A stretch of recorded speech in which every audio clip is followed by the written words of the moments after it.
YouTube, welcome in, welcome in, welcome in.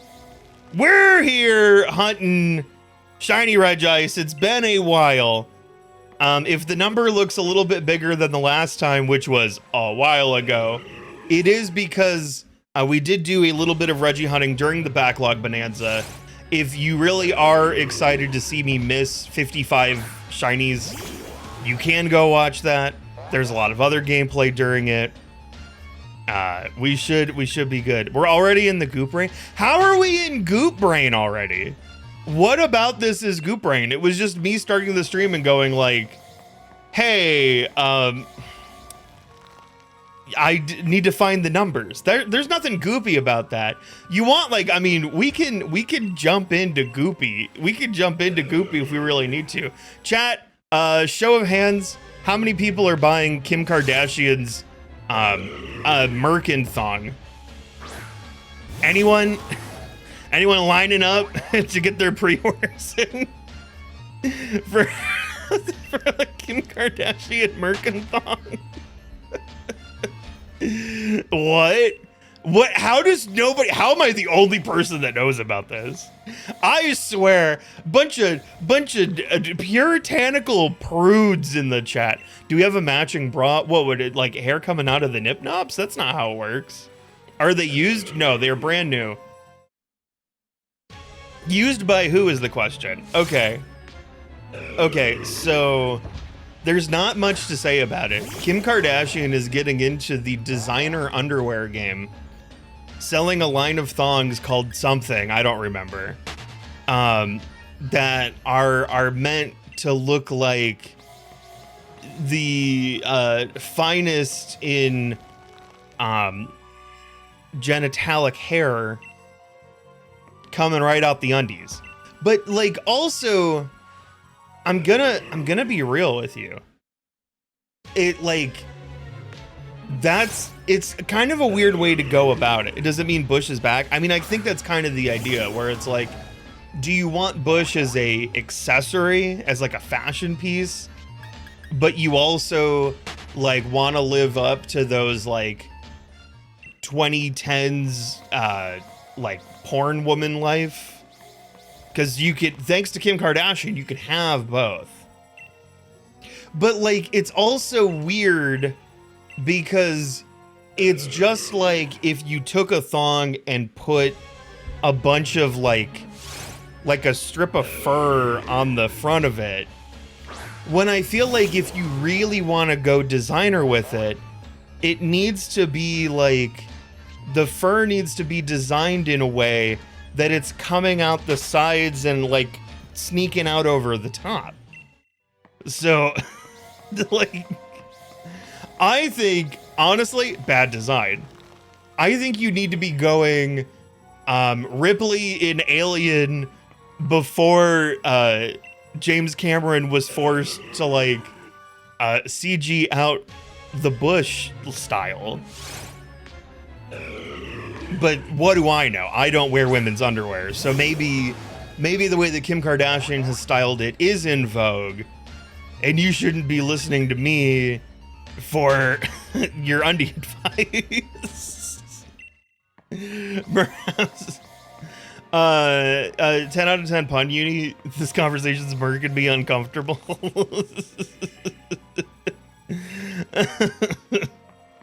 Had to look it up. Don't think it would be comfortable. Well, I mean, like, to start the situation, right? Like, it is some sort of designer thong, so I don't think it's being worn for comfort.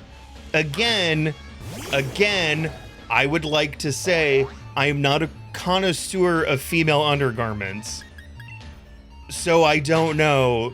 Maybe a thong is really comfortable, but just the design of it seems to be more for like the attraction, like the ooga babooga that somebody feels in which they are looking upon, as opposed to any sort of like comfort. Do we need to hold an intervention? For what? For what? I'm you guys were like, we're goopy already. And I'm like, I was trying to like QC the stream. We're not goopy. We can get goopy, and we got gooped. This is y'all's doing, first off. Second off, what intervention? I'm coming to you saying that I am like reaching this conversation piece from a point of ignorance. Like if I was telling you that I was coming from a place of like massive understanding, we also would need to have an intervention. That would be my prerogative. And you guys would just be little judgy Georgesons judging me for my connoisseurship of the undergarments of my choosing. That is not the case. I live a very, if you can believe it, I live a very heteronormative lifestyle. I would say that I'm a pretty boring bean vanilla boy. I have been described in this stream chat as painfully straight. So I don't think that I'm going to come at you with some sort of like, you know, secret undergarment secret here. Sorry to break it to you. You retract your goop comment. If you never talk about this again. Well, I mean, like, I don't really think that the Kim Kardashian underwear are really going to come back up in the news. This is, to me, this isn't like, hey, let's talk about World War I. This is kind of a one and done conversation.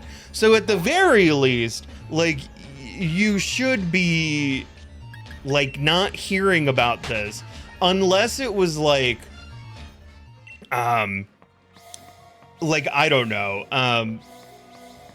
what would be the situation that this would come back up? It would have to be something like I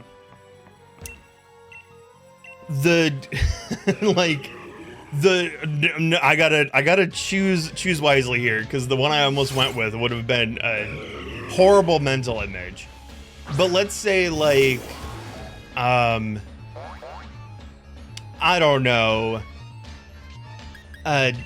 Steve from Blue's Clues is doing some sort of like morning talk show talking about that podcast that he's doing where he is like, hey, are you a millennial that's suffering from arrested development?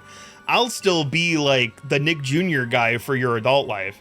And for some reason, the like host makes him do a quirky little like morning show mini game that inadvertently sets his pants on fire. And so he's like, achi, uchi, achi, my pants are on fire. And he whips his trousers off, and he's wearing the Kim Kardashian underwear with the hair in front of it. I think we could talk about it again. I think that would be like the only way it would come back up. So at the very least, this is a one and done. A worse mental image that I've already concocted. The one I had before Steve from Blue's Clues was worse. It's certifiably worse, and I will not reveal my sources. Leave Steve from Blue's Clues out of this. He's fine. Like, he's doing fine. I'm not going after him for getting that bag. I'm perhaps going after the people who are feverishly looking for that. Like, it was one thing, like, when it was, like, whatever it was, like, 2021, but, like, right before the vaccines came out, and he was on TikTok being like, how are you? And it's like, oh, Steve, I'm not doing real good, Steve.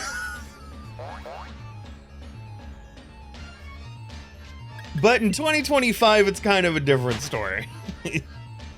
Don't boo me for being right. Don't boo me for being objectively correct. And the view numbers go down, and they go down, and people left, and people unsubscribed, or unfollowed, and I've charged back their credit cards for their monthly sub, and what's that? I'm up on live stream fail. Uh-oh, they're saying, first off, who's this guy? Second off, why does he have the worst opinions in the world? Here's where he lives. Wait, you can't figure that out because do I have a house? I don't. Can you charge back the time spent on this stream? Okay, so that is the time that you've spent here on twitch.tv/hitmelarry. What I'm gonna want you to do like right now is look into the bottom corner of your screen and see how many shifty nickels you have. So the higher that number is, the deeper you are into a thing called the sunk cost fallacy. And let me tell you, despite the fact that it's called the sunk cost fallacy, it's the sunk cost fact. Really what I'm telling you is that the sunk cost fallacy would lead you to believe that you, the nature of it, right, is that you feel an inescapable urge to keep coming to the stream because of the amount of time that you have put into it, the sunk cost, so you will. And the sunk cost fallacy would lead you to believe that it's actually healthy for you to walk away now despite, you know, your complete immoral disgust of what has happened during the stream so far. But I'm here to actually tell you that the sunk cost fallacy is 100% correct, and you're just in too deep at this point. I'm so sorry, you have to stay. There is no escape. You are here forever. The only way for you to escape coming to my stream night in and night out is one of two things. A, I die. B, you do. Sorry, them's the rules. I don't make them, I just abide by them. Hey, do you think this will be the shiny and Regice of our dreams? It's not. We're all being held hostage. Correct.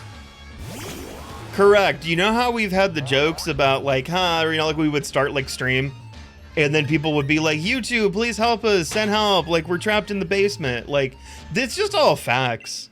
It's all facts. This, the last two domiciles that I have like lived in, I feel weird calling it like the last two homes I've had because again, I'm a guest here. It is not my home. It is somebody else's home.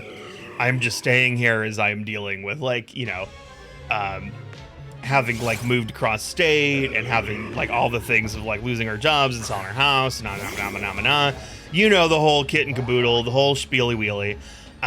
But the last two places that I have lived here and then the house, the shifty house, didn't have basements, but y'all were under the house somehow. I can't exactly describe it, but you were there and you weren't happy about it. I'll say that much. Why have view bots when you can just retain viewers? Absolutely. Exactly, that's how it's done. If there wasn't a basement, where were we? Oh, under the house.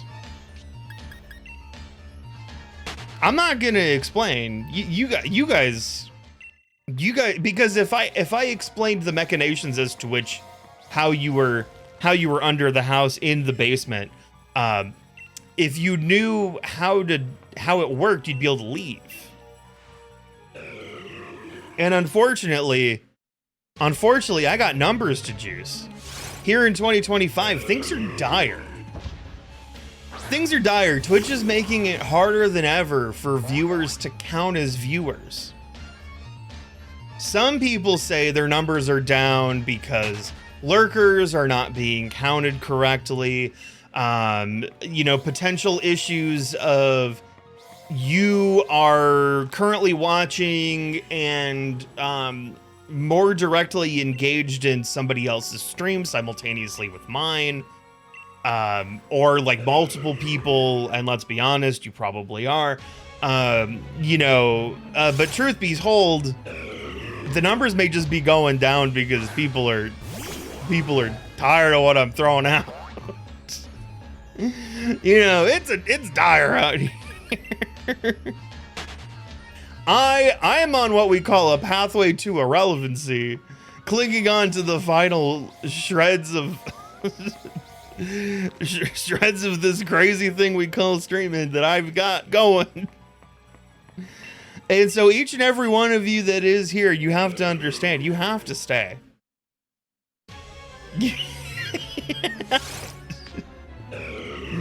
Oh, is that another one? Caro the Sparrow, welcome in. Hello. Welcome to Street. Well, this got sad. What's sad about it? Hold on, you heard a true crime story about people who were under a house that didn't have a basement? Oh, I mean, like, there's crawl spaces, you know, like those exist. You can have a crawl space without having a basement. I think this house has a crawl space. The Texas house didn't have one. Can we go back to the view thing? Okay, so Kim Kardashian, right? Made her career on that smooth boss lifestyle.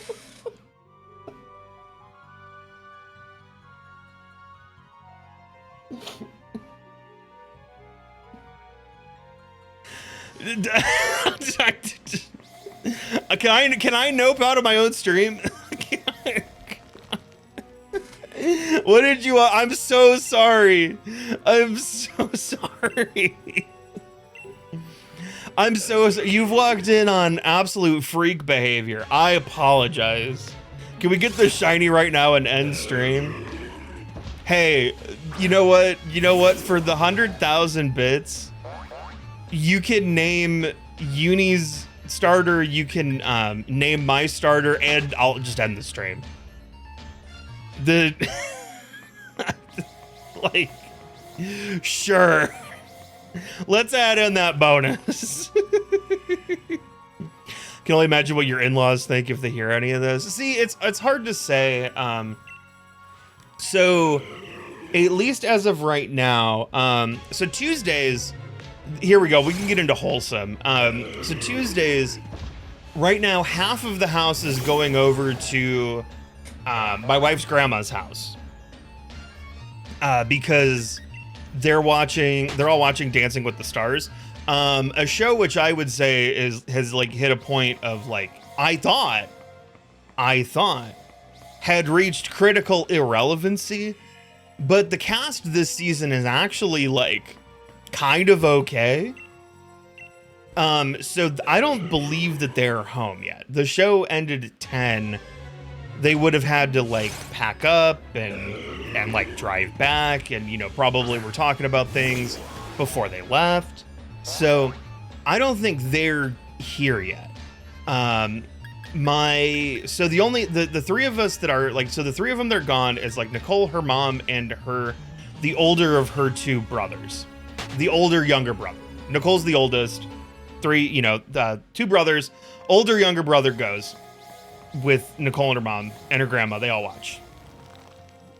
So on Tuesday nights, it's now me, it is my father-in-law, and it's my younger brother-in-law. Younger brother-in-law is upstairs playing video games with friends. Even when he's like solo gaming, he's got like headphones in. So he's not hearing a damn thing. Also, this to there is like pretty far away. Downstairs, upstairs.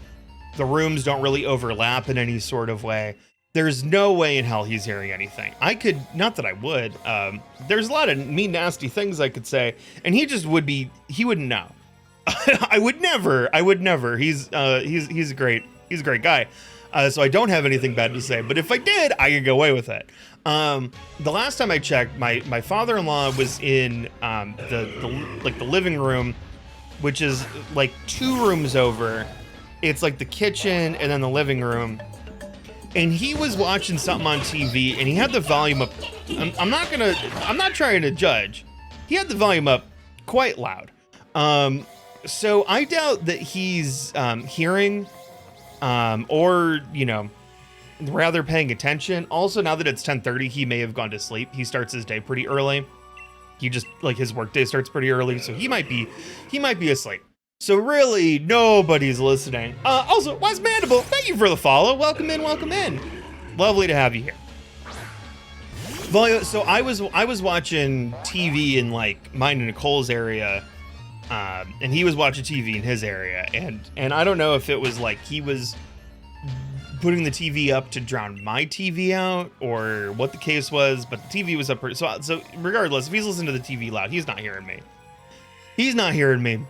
But that's not to say that like they don't hear me and they never hear me, because as you know, sometimes Nicole will just listen to me during the, you know, if she hasn't gone to bed yet, although she's going to bed much earlier now because of her job. But like if she's up and I'm doing like the pre-stream and I'm chatting, like if she ear catches something that interests her, because she wouldn't be caught dead watching my stream, let's be honest. But if she eavesdrops on my stream, that's a different situation. So sometimes she'll like text me and she'll be like, "You're talking about Professor Layton. I love Layton," you know, or something like that. Or she'll be like, "I didn't say that. I never once in my life have I said you are a handsome man." It's like, why are you spreading lies? That would be so sad. That would be so sad. That is a lie. I am telling lies. She has said it. Believe it or not, she does like me. I know, gross, right? Super gross, but my wife does like me. My first wife does like me.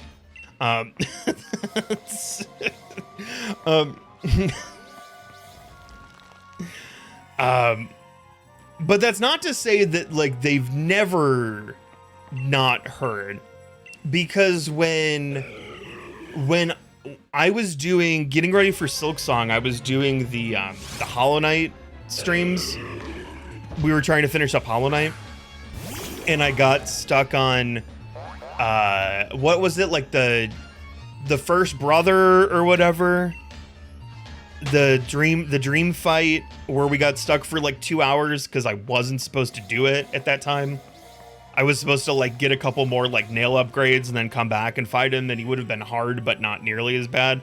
But I was like really stubborn, so now a 2-hour boss fight is just par for the course with Silksong. But in Hollow Knight, like that was rough. Like that was like, oh no, this guy's like tough. So we stram late, and we got a little heated. The next morning, my mother-in-law was like, "So, sounds like your game was pretty hard, huh?" It's like, oh my God. Oh no.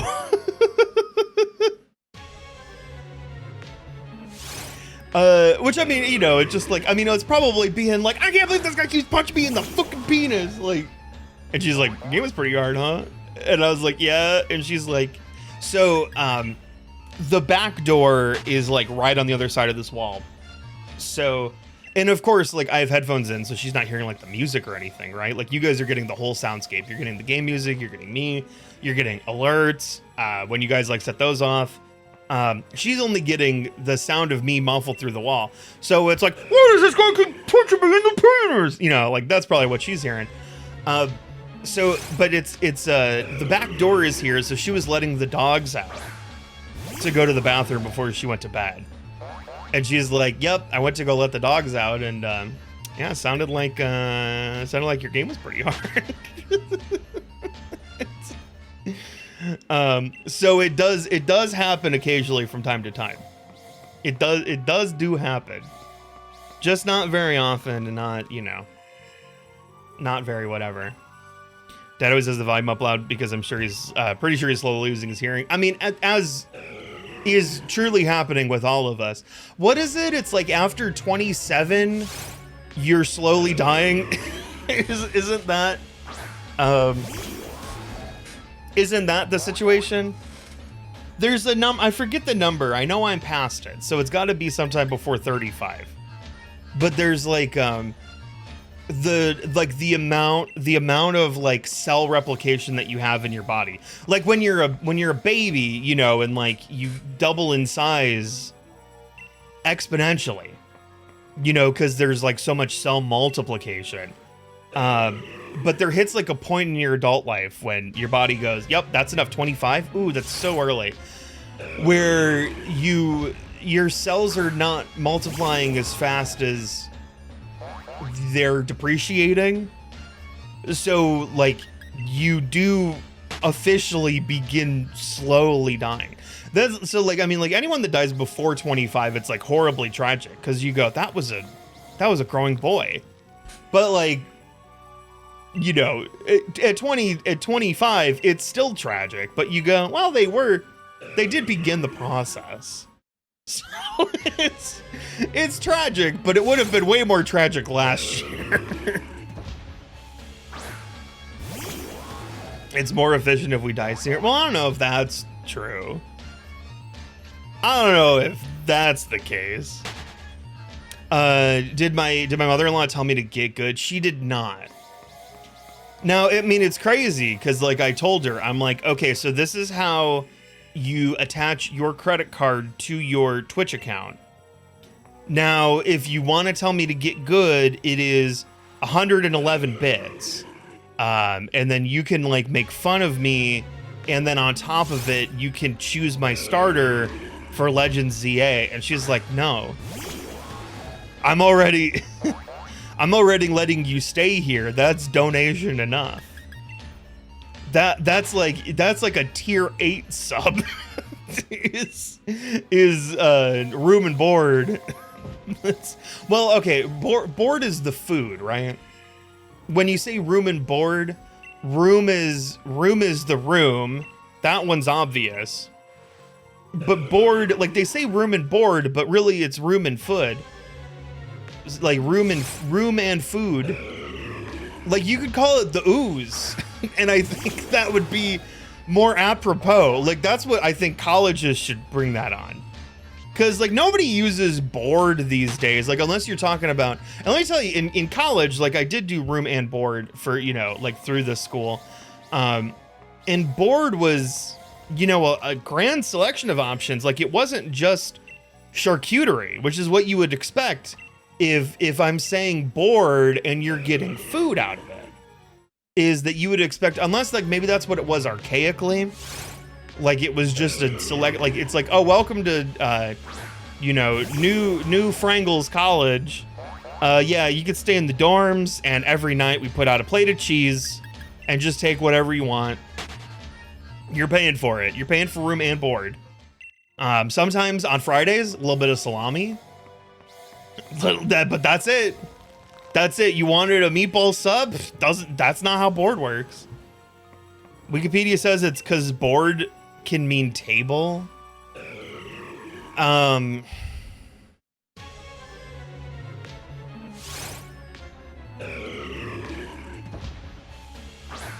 Is that how we get the, no wait, nope, that doesn't make any sense. Is that how we get the term board games? Because board games are tabletop games, but no, they're called board games because typically I mean, nowadays a lot less, but like, because they included a board. Old English board, B-O-R-D, means table. Oh, okay. But let me tell you, I mean, I paid for room and board at Ball State for 3 years. Never once did they give me a free table.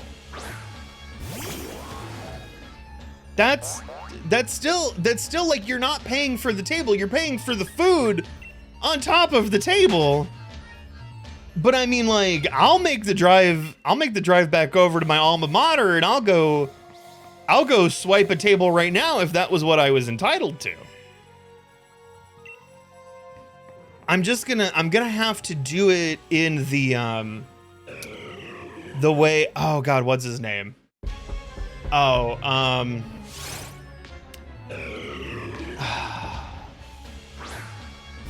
it really doesn't help. Gene Park. I'll have to do it in the Gene Park way. That's how, because he didn't get a free table, but he got free chairs out of his situation. If you don't know, so Gene Park is a he writes like stuff about video games. I believe, you know, you would call him like a game journalist of some renown. He writes for, I'm trying to remember, it's like the ones where it's like you wouldn't think that like media outlet would have a video game section. Like when you go like, yeah, Paul Tassi writes for Forbes. And you go, Paul Tassia, the guy that spends all day complaining about Destiny? And I go, yeah, Paul Tassia, the guy that spends all day complaining about Destiny. He also writes articles about, what Netflix show dethroned whatever Netflix show. Love Paul Tassia, he's great. But Gene writes for something else, and I can't remember, but it's another one where you go, they have a video game section? Cool. I'm glad someone's paying Gene to write stuff about video games, because, it's fun. It's fun to read, and it's pretty good. But I also have to not sound racist here, but this is very important to the story. Gene is of some Asian background, and I'm not profiling here. This actually is important to the story for you to understand. So Gene Park talks about has talked about, he doesn't constantly talk about, he's not like, hey, guess what, boys? But when he was in college, he was like, yeah, we were broke. And so I was like, we decided to like swipe chairs from this place on campus so that we had furniture for our apartment. And we got stopped by like the police, and they were like, what are you doing? And so he just goes, oh, we're just borrowing these chairs. We need them for math club. and they were like, oh, okay, go about your day.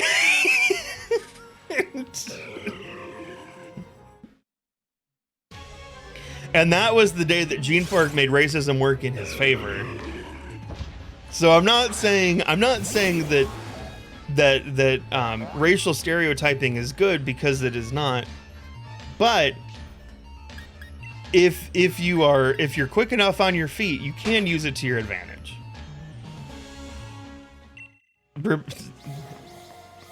But just but so the point of the story that I'm getting at is that he also did not get bored. But I do feel like on some level, the chairs, what are chairs but like a table's best friend? And so it's the closest thing you're getting to fulfilling your room and board fantasy without actually getting to fulfill it. So, I don't know, seems kind of right. It seems pretty darn right. I'm also just saying that now how have we been slighted? Mountain Dew owes us 5,000 subs. Jimmy Feastables owes us 10,000 Buckery Boos. And Ball State University owes me a table. I'm just gonna keep a list. I'm gonna keep a list of all the things I'm owed in this world. I can't believe that they haven't been fulfilled yet. I wonder what would happen. Like, what if I invoiced? I could maybe do that, I think it's hard. I think the easy one would be Mr. Beast, because it's a dollar value. Like, you can invoice for a dollar value. I don't know if you can invoice specifically for 5,000 Twitch subs, or even more specifically, one table. Like, you mean the price of a table? No, I'm invoicing you one table. That's the payment. You owe me a table. Go Balls, you assume that's the mascot? No, the Ball State mascot is Cardinals, and then it's Chirp Chirp. That's the saying, and that's the mascot. I believe the mascot specifically is Charlie Cardinal, if I'm not mistaken. The Ball State Rocky Mountain Oysters. How original. Ooh, wow. You went to Scrotum U. I've never heard this one before. Back to job abs for me tomorrow. No, not fun. Not fun. That is the world in which I am living too, and it's not fun. It's not fun. I don't know, Chad, if you knew this, but the economy is bad. And the economy, as it turns out, is actually far worse than it looks, specifically because billionaires are being hoodwinked into throwing a bunch of like venture capital into AI. And so there is like a lot of there's like the job numbers are being juiced, and the job numbers already don't look right, but the job numbers are being juiced because there's just like a lot of hiring for a bunch of like fake AI gobbledygook. And every other sector is like, what do you mean jobs? No, we posted that for fun. We just like, our HR rep was getting bored and wanted like 8 people to talk to. You know, our HR rep was playing house. You know, they were like, okay, well, like if we created this department, this is the kind of person that we would want.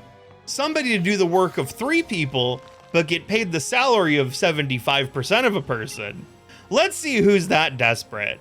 Ah, it's so nice to talk to you, Mr. Desperate. We'll maybe remember you in 2 to 3 years. What's this? Quit a very toxic daycare 2 years ago and haven't found a job. Oh no, ooh.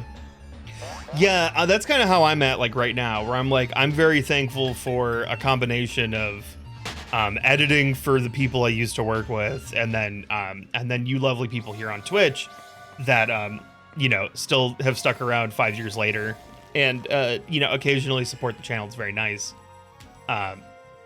Like that all put together at least amounts to something, which is great. But you know, it's not stable, and I would prefer to have something stable.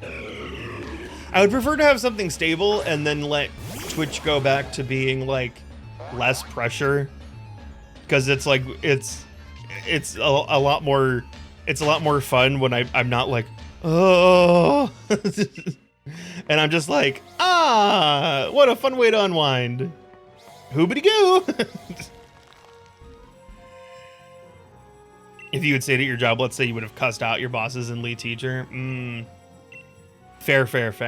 I mean, it's also like if you're in a bad situation, like, you know, getting out of there is good. But I do understand that it's hard, because the thing that sucks, of course, about like you voluntarily leaving is that you then can't hit up that sweet unemployment line. And by sweet, I mean like horribly archaic and entirely sour, but at least it's more than nothing.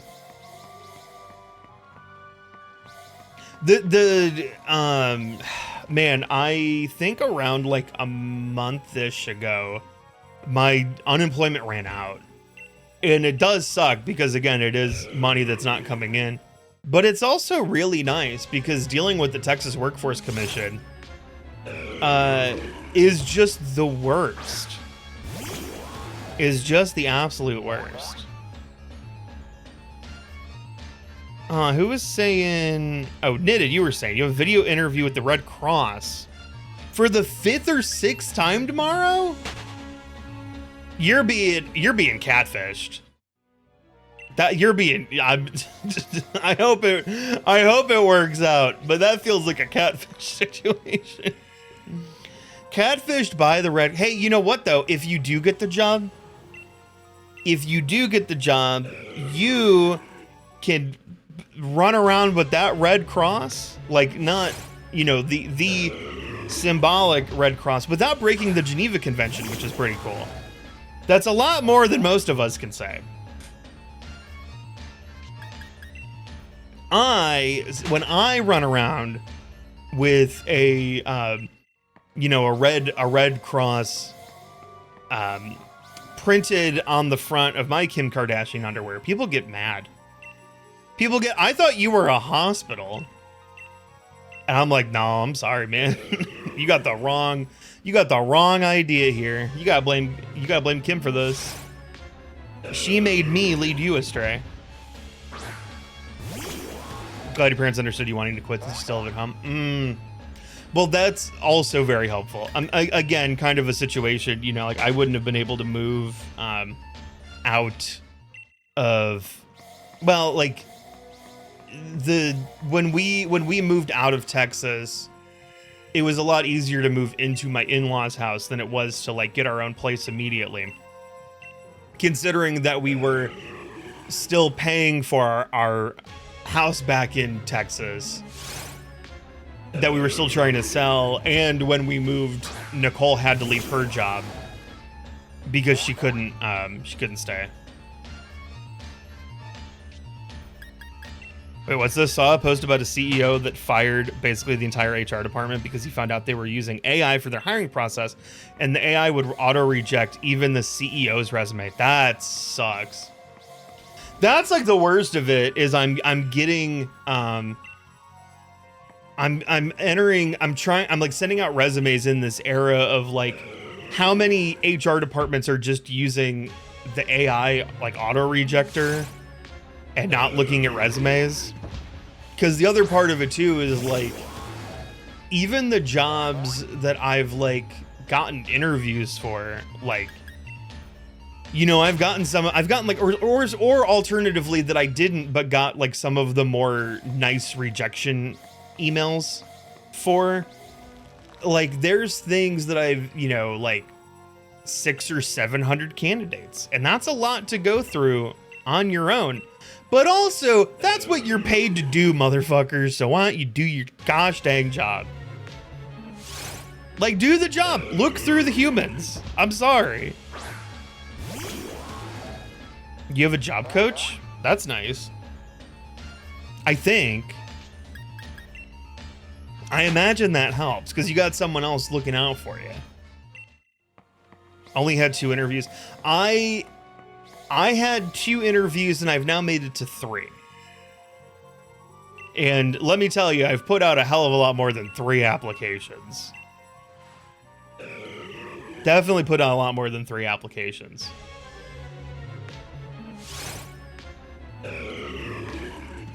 And even like the last person I talked to, it was a weird, I think I talked about this on stream a little bit. It was a really weird situation that, I mean, ultimately went nowhere. But it's a job that is like for something, and it's the first one that I've had that was not remote. The two previous interviews were for remote positions. This one was for a position that would be like a physical, I would go into the office location. And so I had seen them post about the job, like the company posted about the job. And then I saw a hiring company posted about the job, and I applied to both. Like, I had applied to the one and then the other. The hiring company was the one that did the interview with me, and they were like, like the situation was weird because they shouldn't have really contacted me anyway, because I guess like if they, with the way that their thing works, like if I applied to the company directly, then the hiring company can't represent me. But they were like, we saw the list of people that applied and we didn't see your name on it. So we don't know what happened. I don't know, maybe something weird with AI. And I'm just like, cool, great to know that like I may have just been not only auto-rejected through the AI thing, but like spent this time writing like a customized cover letter and tailoring my resume, and then the AI just Thanoses me. That's cool. Like, I didn't even apply. I just don't exist in the system. Really cool.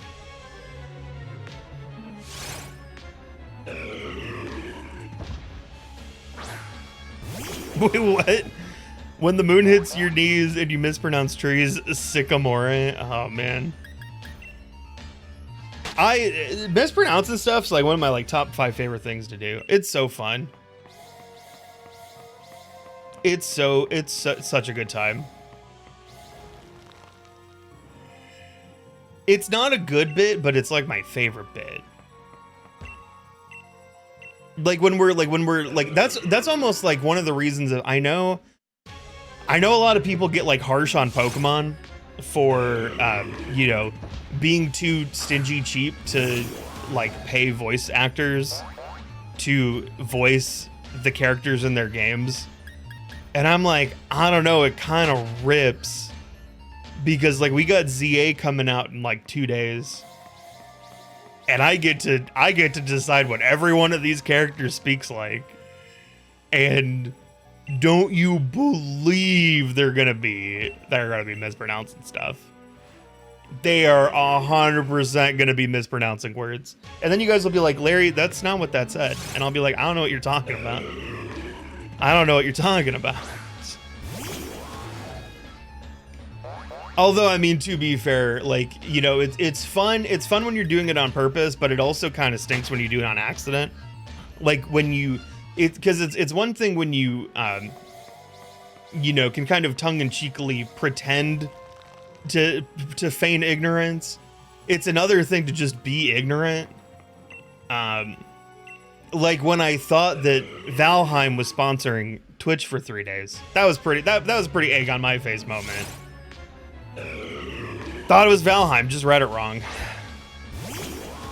What can you do, you know? I'm not always at my sharpest, my brightest, and my best when I'm on this platform. I do try.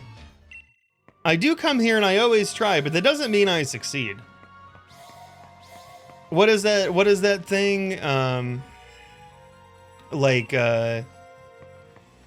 There's the thing from like a Dollhouse, the short-lived drama series Dollhouse. In here, nobody's their best. It's kind of how I feel like when I come to Twitch sometimes. Nobody's. It was Stardew Valet the whole time.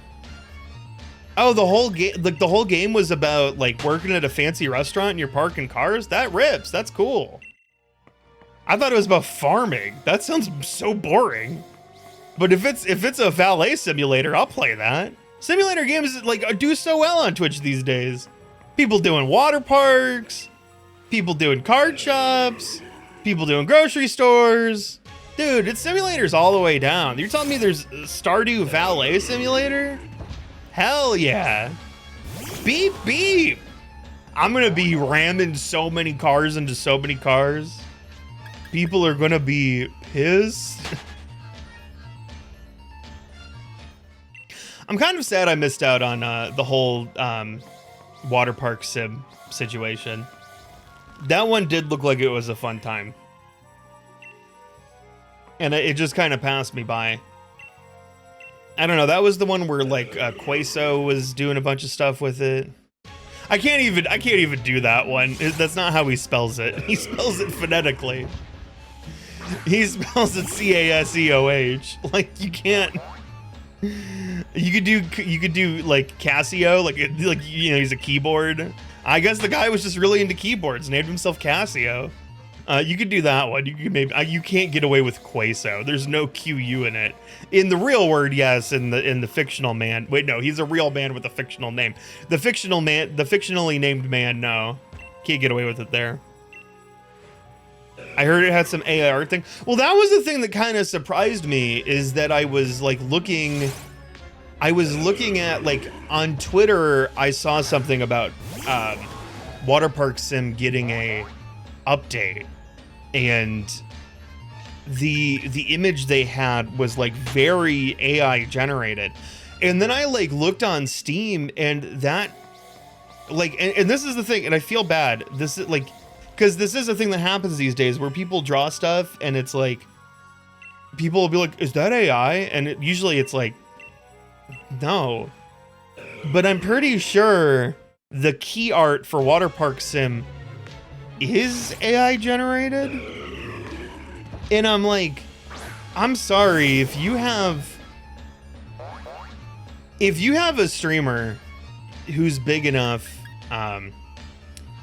that they have 60,000 concurrent viewers watching you play this goofy little sim game, and then it's like, and then everyone else on Twitch goes like, oh, well, I guess like I need to play the goofy little water park sim game. Those people are going to directly or indirectly influence their audience to purchase that video game. If you're getting the exposure that Water Park Sim got, and making the sales that I'm sure that game got via the exposure from Casio keyboard, you have enough money to pay somebody to like redo the art so that you're not doing like AI key art. Like, A, shouldn't have done it in the first place. Secondly, should retroactively not do it. Excuse me, you know, for not being thrilled here. That is the interesting thing of just seeing how like a big enough streamer can really change the trajectory of some of these video games. Like Pokemon Legends ZA is not going to sell more or less because of streamers. But I wholeheartedly believe that Clover Pit was like single-handedly like a Northern Line thing. Like I'm pretty sure when I looked over and I'm like, what is Clover Pit? And I clicked on it and I was like, this game rules. I want to play this. But he's streaming it to like 13,000 people. And I go, some of them are thinking like I am. Like that's where this originated from, right? Or at least that's the biggest person that I knew that was playing it. The biggest and first. And I guess it also been playing it in early access. And I didn't realize that.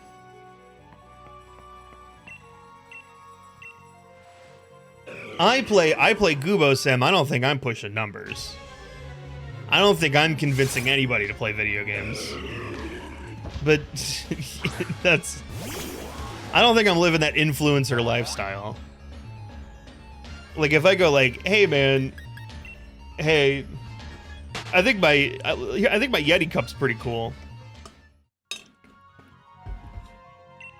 I think that instinctively makes y'all go like, note to self, don't buy a Yeti. I don't want Yeti anywhere near my spaghetti. No one bought Unfair Flips because of my stream. I bought Unfair Flips because of Northern Lion. I'm not gonna lie. I bought that. I watched him play that, and I went, I could do that. Because I played it, I just bought it entirely. I had no intention to stream it. We only streamed it because we got raided by Bruce, and then I thought it would be a funny bit to load that up instead of Clover Pit, because somebody was like, let's go gambling. And I'm like, yeah, we can go gambling. I'll play this instead. But I bought that because he was playing it, and I was like, I kind of want to flip the coin heads 10 times in a row. I'm kind of intrigued here.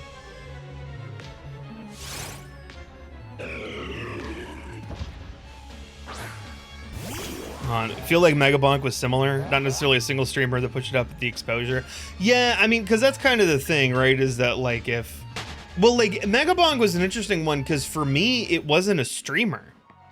It was like Kotaku did an article where they were like, Megabonk is Vampire Hunters but in 3D, and I was like, that sounds incredible. And I looked at it and I went, I want to play this.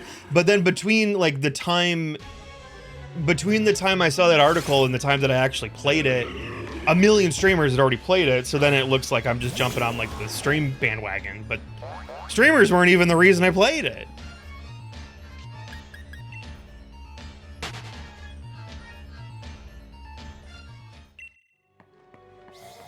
Ugh.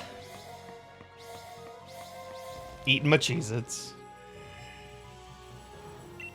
I feel like in honor of ZA coming out, today has to be the day we catch the shiny. It has to work in our benefit. Like that's how random chance works. Is we just go, hey video game, we've been at it long enough. I know that 1313 isn't even halfway to 4096. And that we're under odds, but just like on a pure desire level, like we just kind of want to do it. I'd also much rather hunt Drago or Alecki. That's the thing that kind of stinks, is ice sucks. Regice is a dumb, bad shiny. And I really just want to like throw it into Pokemon Home and be done with it. I need to move my shinies into Pokemon Home, actually. Carol the Sparrow, thank you for the follow. Heading to bed. Yeah, here's a follow before you head to Dreamland. Well, thank you for following. Thanks for hanging out. Hope to see you back here soon, and if not, also fine. Best of luck on the job hunt, and happy sleepies to you. We can't buy a gift card with a gift card? Have to go get a physical copy in store on Thursday? Ooh. I finally did my pre-order for ZA today, actually. And mainly because I wasn't sure if I wanted to, wanted to get any of the physical things from doing any of the pre-orders, and I realized that I didn't care enough. I don't need another doodad in my house. And again, in the house where I live, not even my house, I don't need another cheap piece of nonsense that I'd get from a free pre-order anywhere. So I was like, and also Pokemon games, because we do this kind of stuff. You know how annoying it is that every time we go to Shiny Hunt, I have to like dig out the sword. I have to dig out the Sword and Shield physical cartridge. I've realized that like some video games, if I know that it's going to be something we're going to be like, occasionally going back to stream a lot. Donkey Kong Bonanza, that's kind of a one and done situation. You know, you play through the story, move on. That could be a game cartridge. I'm fine with that. But Pokemon Legends, I'm like, I probably want to have that digitally.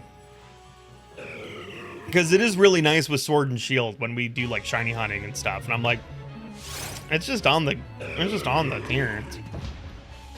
You've been all digital games forever. Even during the GameCube? I feel like not forever. I feel like you might be lying to me.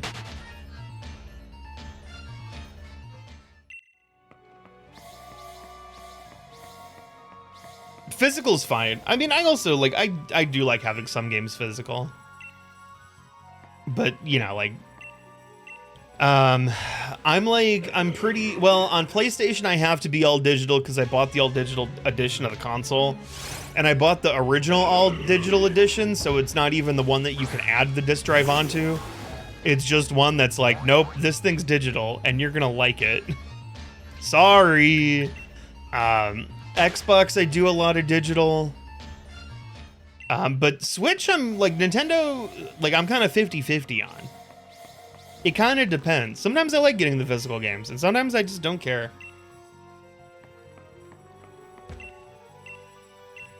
Do digital for multiplayer stuff? Yeah. Yeah, that's like we're like right now on Switch where I go Mario Kart, I mean, it was bundled in with the console. So Mario Kart I have digitally, and I'm really happy about that, so I never have to go dig it out. Like, especially once the game starts getting DLC, and like, you know, we're playing it on stream again. I'm gonna like just want to be able to like load up Mario Kart without having to look for the thing. Donkey Kong physical, happy with that choice. Pokemon digital, happy with that choice. Cyberpunk physical, I'm happy with that choice because that was a day one purchase that was less about Cyberpunk itself and more about the desire to find out what a Switch 2 game cartridge tasted like. And with that was like the first, that was the primary, and then the secondary reason for buying it was being like, so how does a game like Cyberpunk 2077 run on a Switch 2? Your PS5 has a lump for no reason? Ooh, that could be a cancerous mass of tissue. You might want to look into that. That could be a problem. If your PS5's lump lasts for more than 6 hours, you may want to consult a doctor. This is not sound medical advice, but it is unsound Larry advice. You may want to schedule an appointment and go, my PS5's lumpy. Doc, can you fix it? Unless that doc is the game doctor, I don't think you're in any sort of luck. Is that what that thing was called? Was the game doctor? Did you guys ever have this? The thing you would buy so when your video games would get scratched? Disc Doctor. Was it Disc Doctor? Maybe it was Disc Doctor. No, Game Genie's a cheat device. I think maybe it was Disc Doctor was about fixing your scratched CDs and like your bad video games. That thing was magic. It was. I would say like not to do the Anchorman thing, but like I would say like 80% of the time it worked all the time. And it was just like, how'd you do this? And I'm also like, I take care of my stuff, but sometimes things just happen. I feel like it was more on things like the PS2 and like the Xbox 360, where because you have that tray that comes out and then the game is like spinning on that tray, and I don't feel like you have the game like secure enough, I feel like the games would get scratched to hell. And it wasn't like you being a dumb kid not taking care of your stuff. I feel like it was the console that was just eating the disc sometimes. But yeah, that stuff was the Disc Doctor worked like a charm. Never needed the Disc Doctor for my GameCube games, because GameCube games, dude, you could take a GameCube, put the disc in, start playing, and you could turn that thing, grab it by the little lunchbox handle, turn it 180 degrees upside down, and that little thing would run, no issues, no questions asked.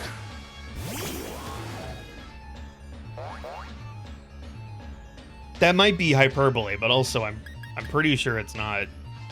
I'm pretty sure that's just how it runs. Can the Disc Doctor fix Mind's Eye? Oh, I bought Mind's Eye digitally, so unfortunately I feel like the Disc Doctor, I feel like the doctor's checked out.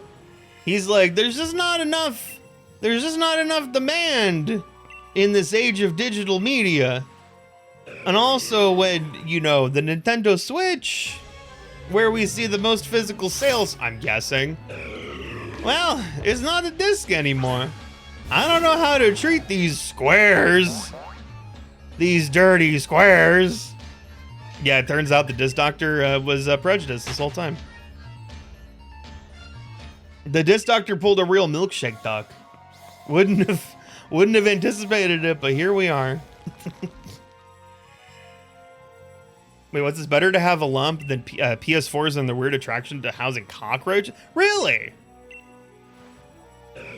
Really? I wasn't aware of this. Dude, PS4 like teamed up with Asmongold? Doing little collab content? I had no idea. I definitely knew PlayStation 3 and /4 was like the jet engine console, where in order to like not overheat, it would just start like blasting the fan, and it would just sound like an airplane taking off. Never had an issue, but apparently that was a thing. But I mean, was it a thing? Was it Asmongold's PS4? Because like, that's not the PlayStation's fault. The PlayStation's not the one at fault in that situation. I was listening to... You want to hear a weird cultural divide? I was snooping. This was like a couple weeks ago. I was snooping on Apple's stream, and she was like, "Y'all really like hate cockroaches in the U.S.?" And everyone's like, "Yeah, they're disgusting." And she's like, "Well, I don't think of them that way here in the UK. They just kind of are." And I was like, "That's freak behavior. Cockroaches are horrible." And I think it's because I like, of no fault of our own, but I think it's because we conflate cockroach with like putridly disgusting. And so if you see one, it's more of like, if you see one out and about, you're like, oh, the place that I'm in is dirty. And then if you see one in your own domicile, you're like, oh, I'm dirty. And so it becomes like a point of shame. where you have to hate the cockroach because it's easier than looking in the mirror and hating yourself for crimes you may not have even committed. Like like I thought I think when I lived in my apartment back in Austin, I had a cockroach show up, and I thought it was like a crime and disgust thing. It turns out they're just looking for water. Because I don't know if you know this, chat, but did you know that Texas is hot and dry? And a cockroach being a living thing needs water to live. So yeah, they're just looking for water. Aren't that bad? Treat them more like maggots. Oh yeah, maggots are gross. Although I've not really like had run-in with maggots because I've just like lived in clean situations mostly. But I do hate them because of Silksong. Like if I didn't have a reason to hate a maggot, now I do, because ugh. You're telling me I have to get through a whole bar of silk to heal, and then the heal doesn't do anything but shake off the yuck man? Gross. This is an unfun game design. This isn't 11 rooms of or 11 waves of dudes in a row on fun, but it's not very fun. And luckily, it's only in a couple areas or whatever. Wait, more okay with maggots and cockroaches since roaches have more diseases associated with them. See, I guess I don't know about what. Yeah, like what's going on. Texas water bugs aren't even the bad cockroaches. They do fly in our territory. That is true. I didn't realize, I think I've told this story about getting the cockroach in my apartment is, you know, because again, it was like summer and it was hot and they were looking for water. But yeah, cockroach got into the house and it got like through, like it basically like got through the house and into, in my apartment, it was like you walked in and it was like the living room, and my bedroom was the one that was like further back. So it was like living room and then kitchen and then bedroom. And my bedroom, I had like a shower, like I had like my own little bathroom and shower in the bedroom. Like my roommate, his shower was out of the bedroom. So it was like the guest bathroom. But mine was the, you know, whatever, like the primary, I guess you could say. So but the cockroach made it through the apartment into my room, and I was like trying to deal with it, and it scurried into the closet. And then from there, I'm like, okay, well, it's dark and I can't see anything and it's gone now. So I would like, for like a few days, I would kind of see it like where it would be out, and I'd be like, aha, I got you. You are trying to live here. And it would be like back into the closet, like for safety. And then one day I went to go take a shower, and I was in the shower. I was actively showering. And the cockroach, because, you know, again, it's looking, what is it looking for? It's looking for water. So it's like, oh, you're taking a shower? A, I get to see you all naked, and I'm a little pervert bug. And B, also water. And so the cockroach, I guess would have, I don't know if it climbed or if it flew, but I found out it was in the shower because it leaped over the top of the shower curtain and into the shower, which was one of like it had to have been like one of the top 5 most horrifying experiences that I had in Texas. And certainly top like 2 horrifying experiences I've had in the shower. This is why you have cats that eat all the creepy crawlies. See, it's my cats are less about eating the creepy crawlies, as opposed to like being like the Metal Gear Solid alert system for the creepy crawlies. Because they start doing like the chitter and then they're like batting at something and you go, what are you batting at? And then sometimes you're like, oh, I don't know if that spider's a good spider or a bad spider. You might want to get away from that. I'm not gonna. I may pay for this at the pearly gates when I die, but I drowned that cockroach.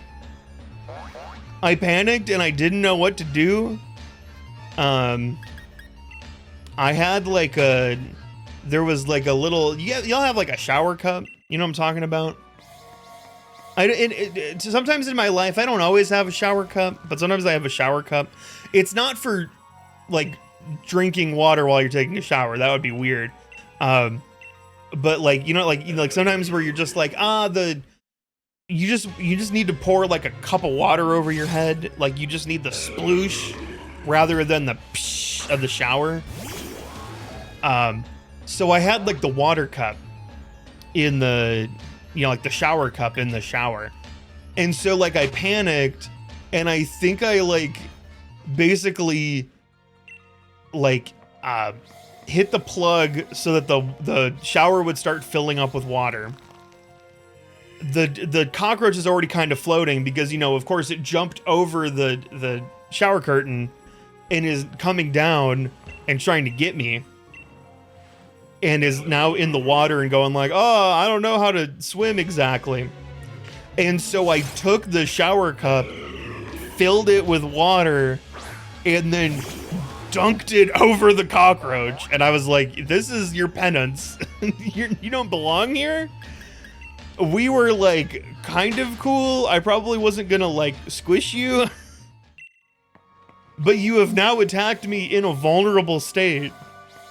And now you drown. Like, that's just the way it is.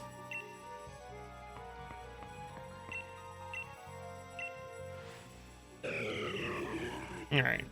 Wait, what's this? Cockroaches are actually less problematic in the US generally compared to the ones in the UK.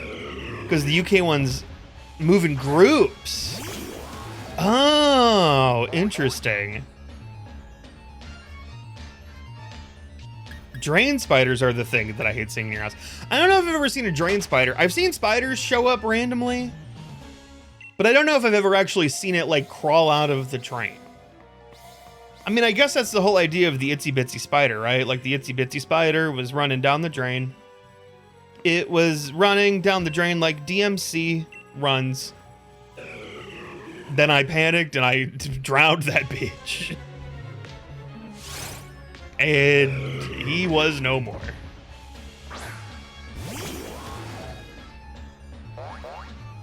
If Evan doesn't let you in for drowning a roach, I don't want to go. I mean, I guess it just depends on like how, where like, I mean, truly, right? From a philosophical standpoint, there's so many like, different, nobody truly knows what's on what's on the way after we die. We all individually hold our specific beliefs, whether that belief is something or whether that belief is nothing, depending. Nihilism is a belief, right? So, that would be like the thing. It's like where, like, I get to heaven and it's like, hey, so, I was like born and raised Catholic and stuff. Like, is the Catholic version of religion correct? And they're like, yeah, except God's like a giant cockroach. You drowned his visage. So like, super hell for you. Yoshin, what's up? You Wanda? I Cosmo, and we are the Fairly Odd Parents. I think is the end of that prompt. I'm not 100% sure. House centipedes are the devil.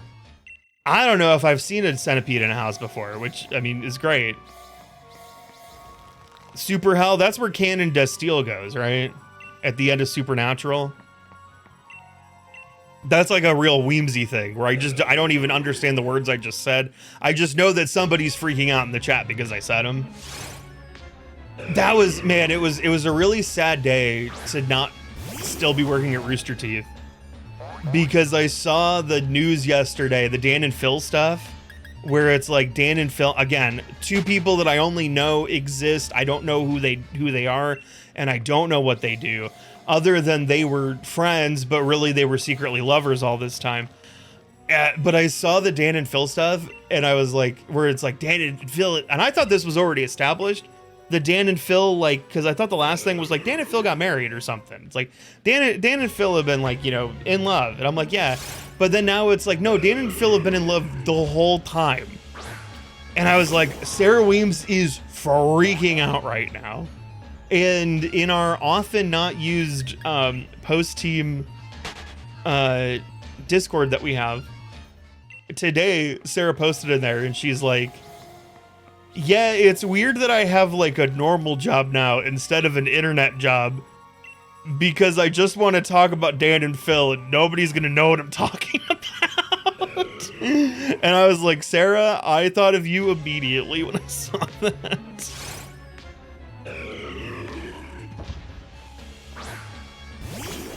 Oh my God, Ocean, I wonder when you are going to deal with these nuts. I was in the middle of a story. I read it as soon as you started getting on me for not. I was ahead of the game. I was ahead of the curve. I was so ahead of the curve became a wheel or whatever Taylor Swift says. I was on it. I was like, there. What was the end of the Wanda thing? But I got into the Registeel thing, or the Registeel, and then Sarah's like Dan and Phil, and you know, I didn't want to just stop talking about that. I went back to it. I got there. Hey, got me. You know what? Skill issue. I didn't see it coming. I should have figured out Wanda, and I've been like, yep, that's a D's nuts joke waiting to happen. That is, Ocean is spewing gibberish in the chat. I don't know what they're trying to say, but it's probably a setup to get me. And it was. And it turns out it was. Learned today that a decently high up government official used to run a Dan and Phil Stan account. Well, you have to understand that Donald Trump is kind of like a New York 70s queen at heart. And the only reason that like he doesn't have like a storied career of being like a daytime talk show guy, just talking about the ins and outs of Broadway, is because his father's like, my son's not gonna be any sort of 70s New York queen, and he's like, all right, Dad, I'll get into real estate now, and I'll get into wheeling and dealing and doing money. But like, truly at heart, it is that's where the true priorities. So yeah, I could see him running a Dan and Phil account. I could see it. What an unfortunate time. Dan and Phil, they pretended to be friends for 15 years. They had to make content together, but really the only content they wanted to make was mashing in the bedroom. But instead they had you mashing that subscribe button.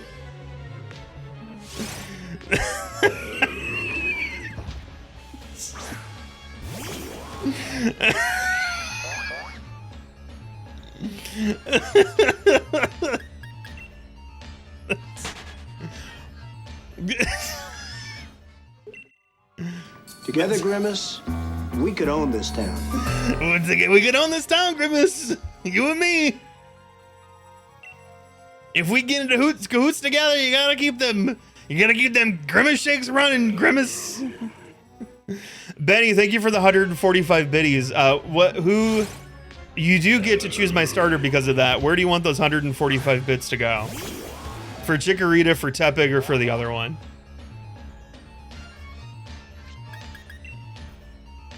And Benny, are you going to enter it into the spreadsheet yourself, Chikorita, or do I have to do it? I'm going to stare at the spreadsheet and I'm going to see if it gets updated, or if I'm Or if I'm gonna be expected to stop running in circles. You think I should do it? You think I should do it? Fair enough. Benny was 145 bits on Chikorita, which is that one, 145. Chikorita at 6245, gaining closer to Totodile with the 7,000. Tepig still leagues behind. Sorry, Tepig. I'm so sorry, Tepig. You're losing. Nobody wants me to play as Tepig. Mods are mean making the streamer do the work. Don't they know how hard streaming is? Harder than a 9 to 5, as it turns out. So much harder. You gotta do so much more. You wouldn't even believe it. Tepig is in 4th. Tepig was in 4th. I think it with at least having only being behind by 4,000 points, I think it is in 3rd. If it was like under 1,000, I would say it was in 4th. Tepig's in 4th. Under Squeak Tank. Tepig could be losing to Squeak Tank. That's true. You have no context for Ocean. Go look at my Twitter or Blue Sky, dealer's choice, and you'll have all the context you need for Squeak Tank. That's all you need to know. That's literally all you need. You'll have what you need. Squeak Tank was from last stream. That's because the Pokemon Omega League became even Omega, entered the Omegaverse, and became bigger than it could even be thought to be. Pokemon information about upcoming Pokemon games is leaked through like 2030. I don't really want to talk about it on stream. Mainly because, like, what is there to what is there to say? Like, I don't like, especially for people that are avoiding spoilers. I'm pretty spoiler averse. I looked at a couple things. Some of it I didn't mean to. Some of it I was like, oh, and then some of it I was like, oh, I didn't want to see that. Omegaverse quiz. I don't even know what that is. I don't even know what you're talking about.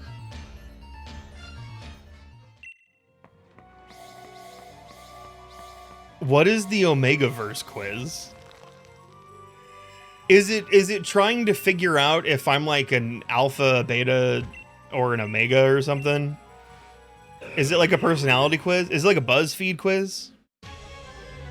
You got real beta cuck energy. And I'm like, no, not beta cuck. Beta fish, maybe. Glub, glub, glub, glub. They're like, when you see another thing that looks just like you, what do you want to do? A, give it a hug. B, get into a fight to the death. If you chose B, you have real beta fish energy. Welcome to the Omegaverse. Schmuck, you got beta fish energy? Don't look in a mirror. You'd probably be better suited to be bitten by a vampire. Not killed by a vampire, because I do like having you around, and I'm sure that your life has, worth outside of the stream as well. But like bitten by a vampire, because then you couldn't see yourself in a mirror, and the beta fish energy is gonna wash right off of you. Broke all the mirrors in your house years ago. Much easier than being bitten by a vampire, I'm sure. Larry's taking the quiz and has beta fish energy. Correct. I did take it.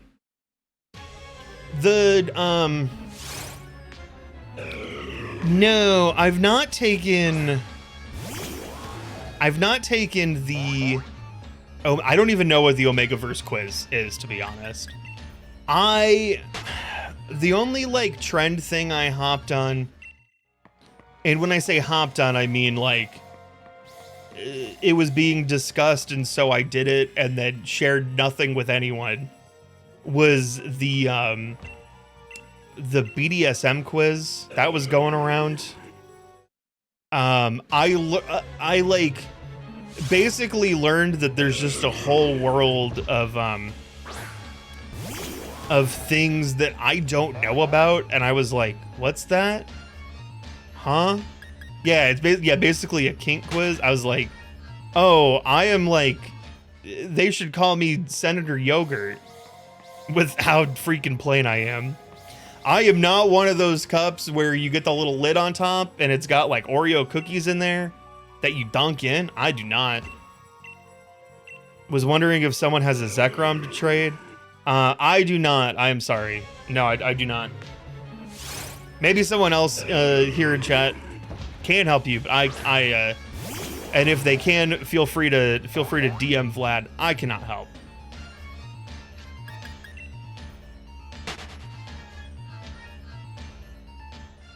That quiz is not for no, it was I think I did the one too where it was like, do you want to see everything? And I was like, I guess. And then I was like, oh, that's a thing.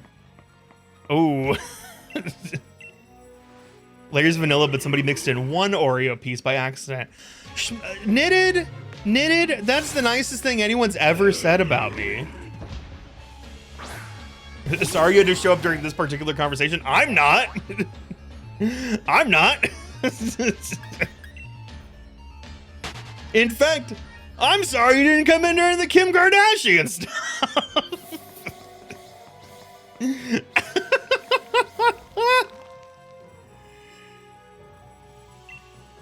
You don't like the yogurt mixed with the Oreo? No, the Oreo yogurt was good. I'm just like not a yogurt guy, but the Oreos in the yogurt at least made it a little bit more tolerable.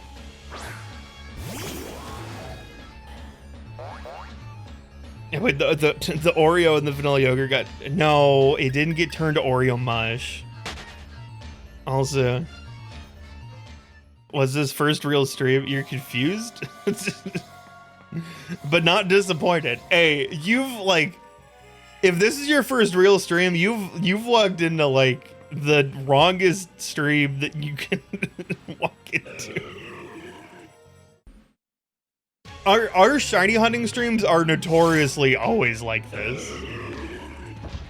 They're just on a different level.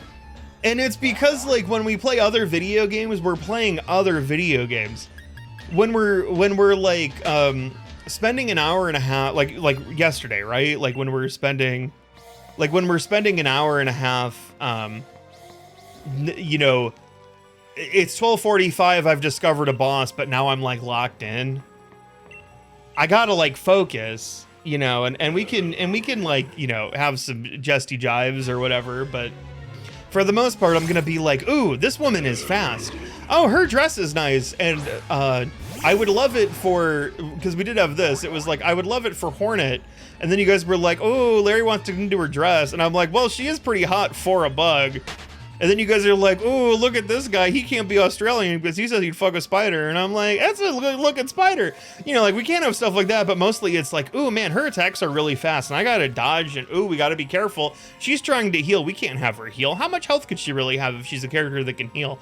Oh, wait, does she have one of those? Haha, you thought you beat her. But there's a second phase. But like, oh, if we slow down like 2 notches, she's not that bad. And then like here, it's like, how we gotta make 3 hours of running in a circle entertaining.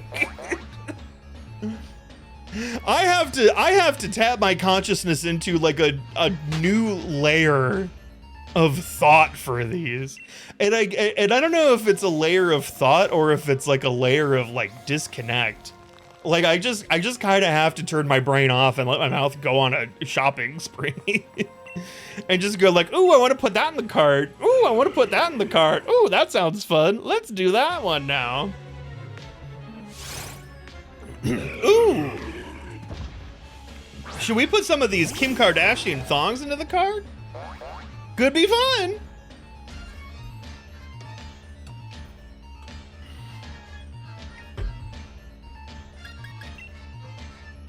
Are we on a betting pool for when I'm get the shiny?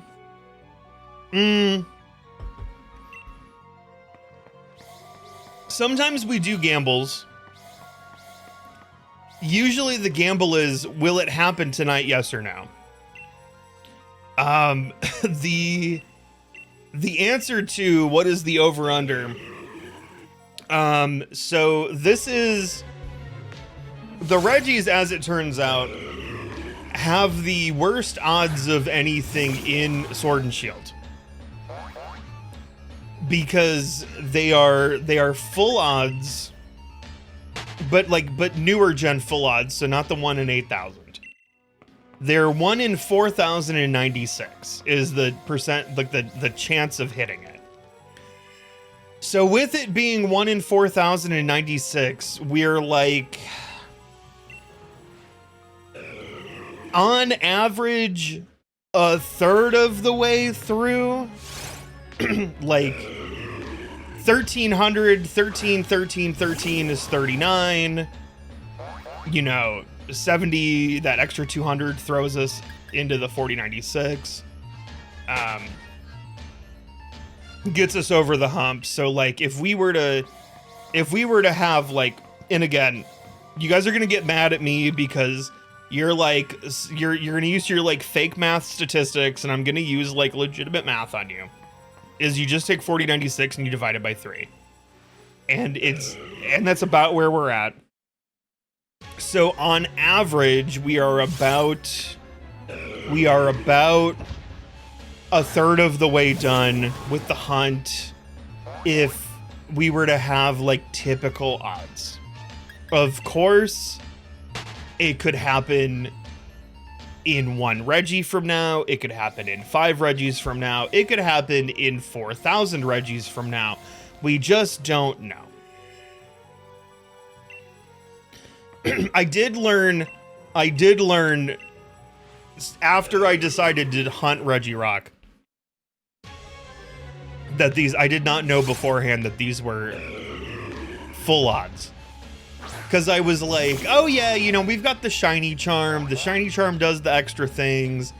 It brings it to about 1 in 1,300 or whatever. No, it doesn't. That's when everyone was like, I got some bad news for you. You what? I've got some bad news for you. You what?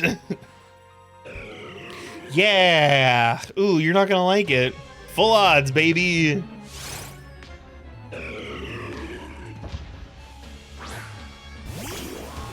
I'm not even sure if I'm gonna feel anything anymore. It's been so long, and the Regice is a means to an end. Regice we're doing because we have to. At least they aren't shiny locked like everything in Gen 9. No. We have the Treasures of Ruin plus Koraidon and Miraidon. It's not all shiny locked anymore. It's fine.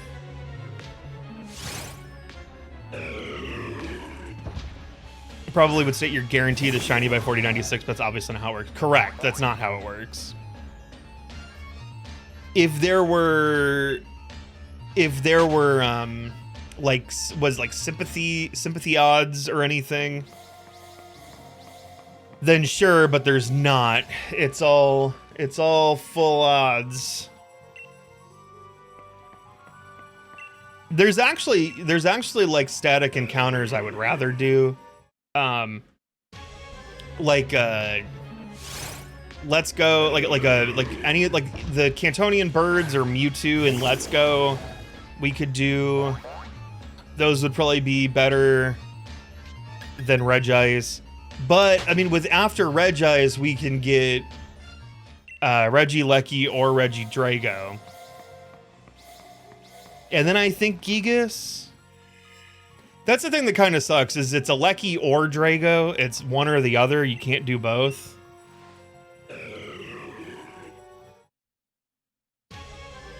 Still can't shiny hunt the... True. Can't shiny hunt the static legendaries in Gen 9. That was like... That was where it was at. I was so excited when they announced that the Teal Mask DLC, or Teal Mask, it was Indigo. No, Teal Mask is right. Indigo Disc. When they were like, the Indigo Disc is gonna have like, you have the ability to encounter like just about every legendary, and it's like, oh, but they're all shiny locked. Like, I think it still sucks that Monkey Dory, Pheasant Dippindy, and Okie Dogie are shiny locked, as were the Treasures of Ruin, as were the motorcycles. Especially with the way that the motorcycles got handled. And the weird GameStop nonsense that happened in trying to get your shiny Koraidon and Miraidon. But in ZA, it seems like shiny hunters are feasting in ZA. At least from what I guess, like, you know, it sounds like some like Pokemon content creators got the game early, and they've been doing, I think it was not people that stole it, but people that like actually make content and were given it early. We're doing some tests on different shiny stuff, and it at least sounds like they have you can tell on the overworld, it has the legend style sound effect.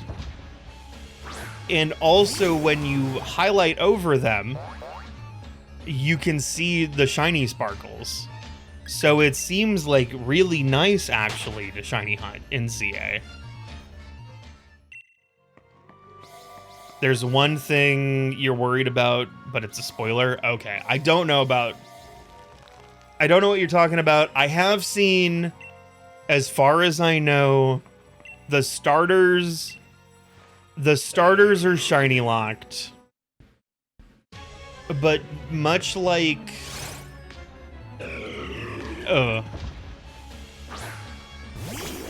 you know it too? Interesting. I'm curious. Is it no shiny charm? I really want to know, but I don't want to know the spoiler, so I guess I can't ask. Shiny sparkles will be great for you because you play with sound off generally. Yeah, I mean, it's just nice. I love having the shiny sound because it was so nice in Legends where you go, I didn't even see anything, but I heard the sound. Oh, I know. Is the thing with the shiny hunting the autosave thing? Because I guess that wouldn't be a spoiler as much as it would be like a game mechanic. Oh, it is that? Yeah, that there's unlike in Scarlet and Violet, you can't disable the autosave. So you're kind of just stuck. I'm gonna be real with y'all. I don't hate it. I don't hate it. Because open world Pokemon is already so astronomically easier to shiny hunt. I kind of don't hate it. Because like, oh no, you missed the shiny, play for another 10 minutes and you'll get it again. You know what I'm glad about? You know what I'm glad about with ZA? I don't have to have someone in my ear yelling at me about sandwiches anymore. What a terrible system. Mainly because all of the shiny up sandwiches required Herba Mystica, which I never cared to get. What if there's any set encounters you don't get a second shot of? I kind of feel... Okay, so... I feel like if... even it... I'll do a visual demonstration here. Let's say that there's a static encounter a la Regice in ZA. Okay? And you get here... Oh my god, it's the shiny. You know, we're pretending. We're playing pretend. Use your think brain here. Oh, it's the shiny. Oh my god, sparkle, sparkle, shing, gling. We do a thing like, oh no, I accidentally hit a move and it one-shots the Regi. Uh-oh, I see I've made a mistake. Let me menu out and close the game real quick so that the autosave can't initiate. I feel like a static encounter, it would be easy to get around it. Maybe I'm wrong, but I feel like as long like if we go in with the knowledge that you have to play careful because there is an autosave, then you're gonna play careful. In Scarlet and Violet, we could be loosey-goosey. Guess if you're fast enough. Well, I mean, typically you would have like such and such fainted.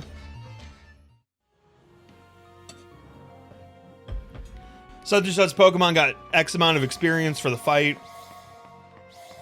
Wingledy bingledy. Hey, hey, hey. What if it, but if it saves when the encounter starts instead of when you exit? Well, if it auto saves when the encounter starts and you close the game, you're going to open it up and it's going to be in the encounter. So, should be great.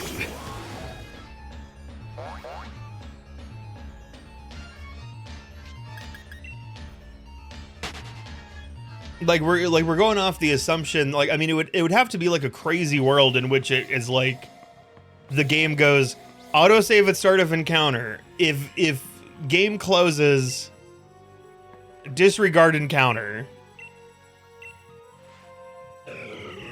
Oh, I see what you're saying. If it saves when the encounter starts, and then one-off encounters are officially shiny luck. Well, no. So like, just restart the entire game. Just play the game from the very start of the game until you hit that encounter, and yeah, I mean, it's a pretty long reset. Like, I mean, it's perhaps a 15-hour reset here, but you can shiny hunt that.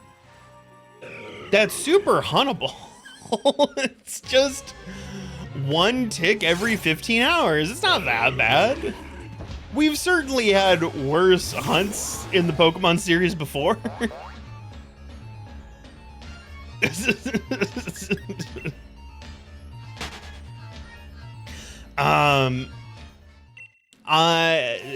Truth be told, I don't think that'll be an issue. I understand. I truly understand the worry and the fear that they're gonna do something new and it's gonna screw everything up, because Scarlet and Violet screwed up egg hunting. I love hatching eggs in Gen 8. It's so fun to me. I hate hatching eggs in Gen 9. It's stinky and it's bad. And the only reason that shiny hunting is any good in Gen 9 is because open world Pokemon hunting is so unbelievably easy broken that it's super worth shiny hunting. Is it possible that this is the same Regice every time and there's a 0% chance he'll be shiny? No. That would be hilarious if we had wasted I don't know, at this point, 14, 15 hours of our life trying to get this guy and finding out that the way that we've been encountering it means he can't be shiny. We've done this exact same thing for Regice and Registeel. Or Regirock and Registeel, pardon my French. I said the wrong one. But we've done this twice already. As far as static encounters go, the Regis are actually some of the nicest ones, because they're super easy to reset because it doesn't require you say like restarting the game, because you can just reset the pattern and then go back up to it, and it's really fast.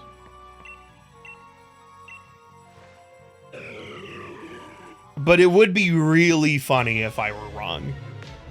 Like, it was kind of a worry that we had with Regirock, right? Because it was the first one that we had done. Imagine if the caves had spawns. Oh, that would be...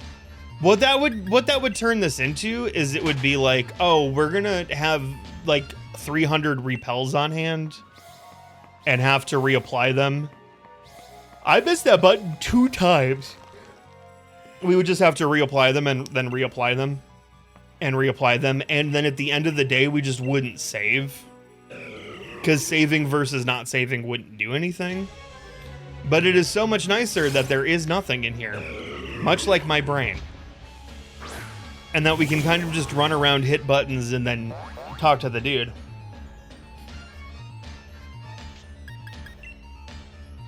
You believed me, you just didn't believe the game. Don't worry, don't worry, don't worry. We do astonishingly know what we're doing this time around. I have made mistakes in the past, but not this time. It's also fun because the way that it is, like, I get to add the hours of shiny hunting onto my save file, so that I could be like, look at how much, look at the number go up. So at least there is something. There is something I can see for all of my troubles. Would be kind of cathartic to obliterate a Zubat after 2 to 3 hours of failed shiny hunting. Maybe a little bit, you know. In the same way that, like, after every, like, Silksong stream, I go into the kitchen, I open the freezer, and I just, like, punch a box of ice cream sandwiches. I just go, like, I needed something to I needed a physical object to feel pain, so that I could transfer my pain onto something else. And then the next day, everyone's going to grab their ice cream sandwiches, and they're like, what gives? We got another defective box. We got to talk to the grocery store about this. They got a cereal puncher going on here. And I'll go, oh man, I could punch the cereal too? Oh, why hadn't I considered it before?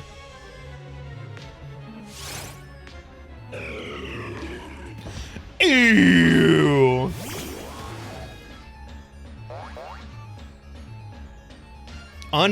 This guy is not. I do love that he's just discussed it with us every time. I know I've discussed this plenty of times. I have discussed his disgust. But I do love that he just goes, ew. Punching a box of cornflakes would feel good. I feel like cornflakes, like, they would break, but I also feel like if you punched a bunch of cornflakes, that some of them would be liable to, like, get, like, caught up in your skin, like, because they're kind of flat, and I feel like it would almost be like punching a box of tiny knives, where some of the knives break into nice little pieces, but some of the knives go into your hand, Wolverine style.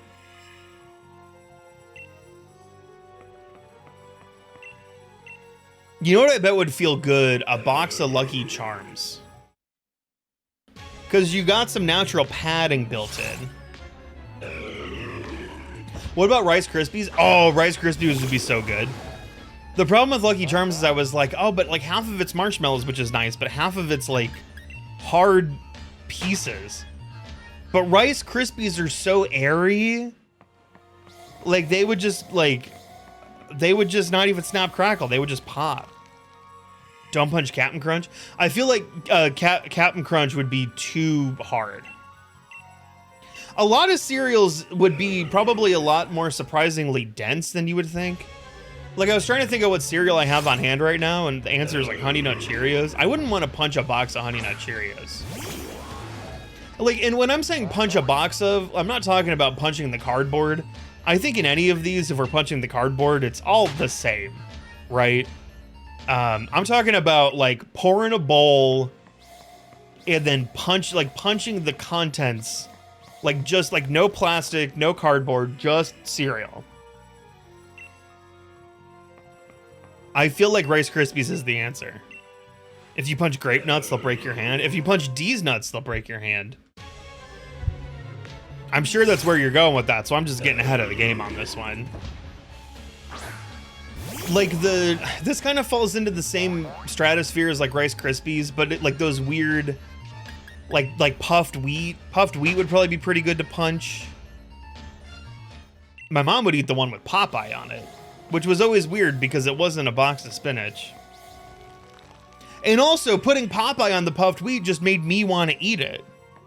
And I'd be like, I want the Popeye cereal. And my mom would be like, you do not want the Popeye cereal. And I'd go, I want the Popeye cereal. And she goes, okay, if you insist, here you go. And I'd eat like one bite and I'd go, ugh, the Popeye cereal's terrible. And she goes, yeah, I know.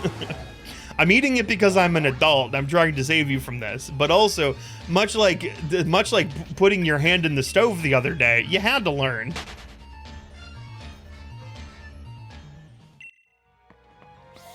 What's this? One thing you haven't had since the...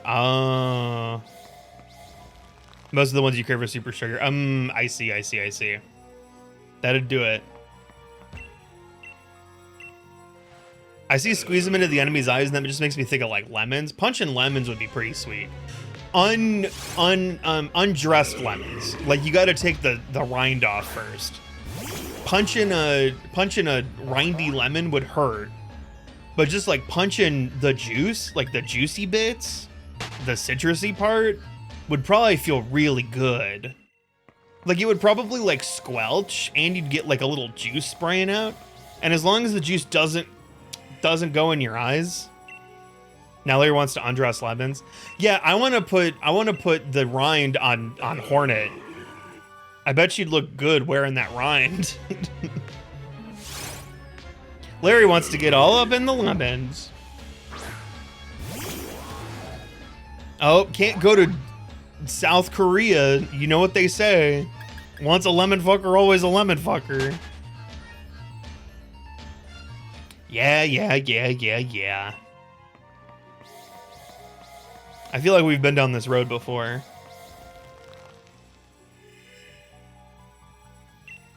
It's not a real party until it's not a real lemon party. It's not a real party until the lemons get undressed, and it's not a real lemon party until the old men get undressed.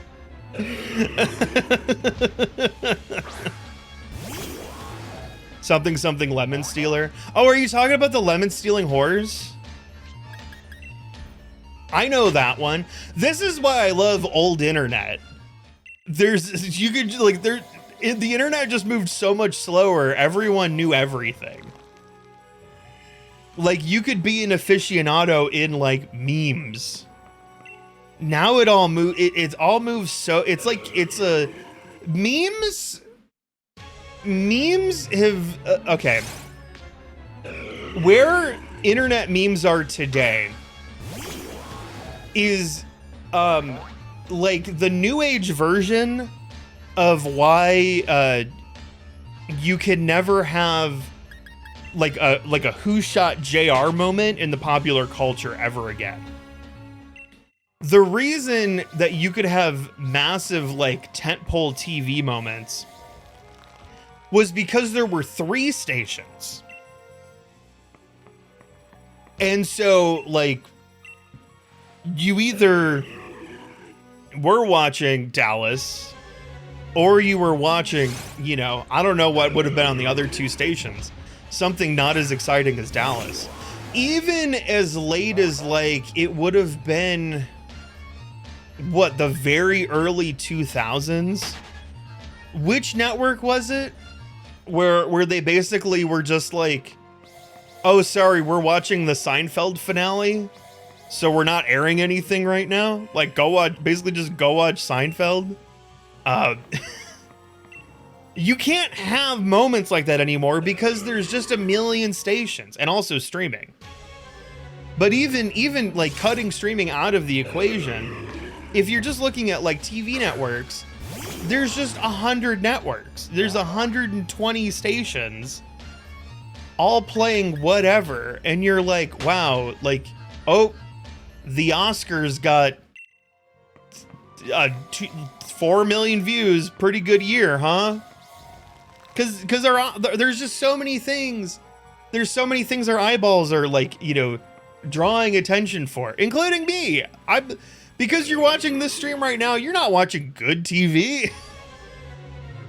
You're watching a man run in a circle for 3 hours and talk about Kim Kardashian underwear, not the underwear that she wears, but the underwear that she sells. Let's make it clear here. I don't mean to scare you off, but you could be watching like something so much better.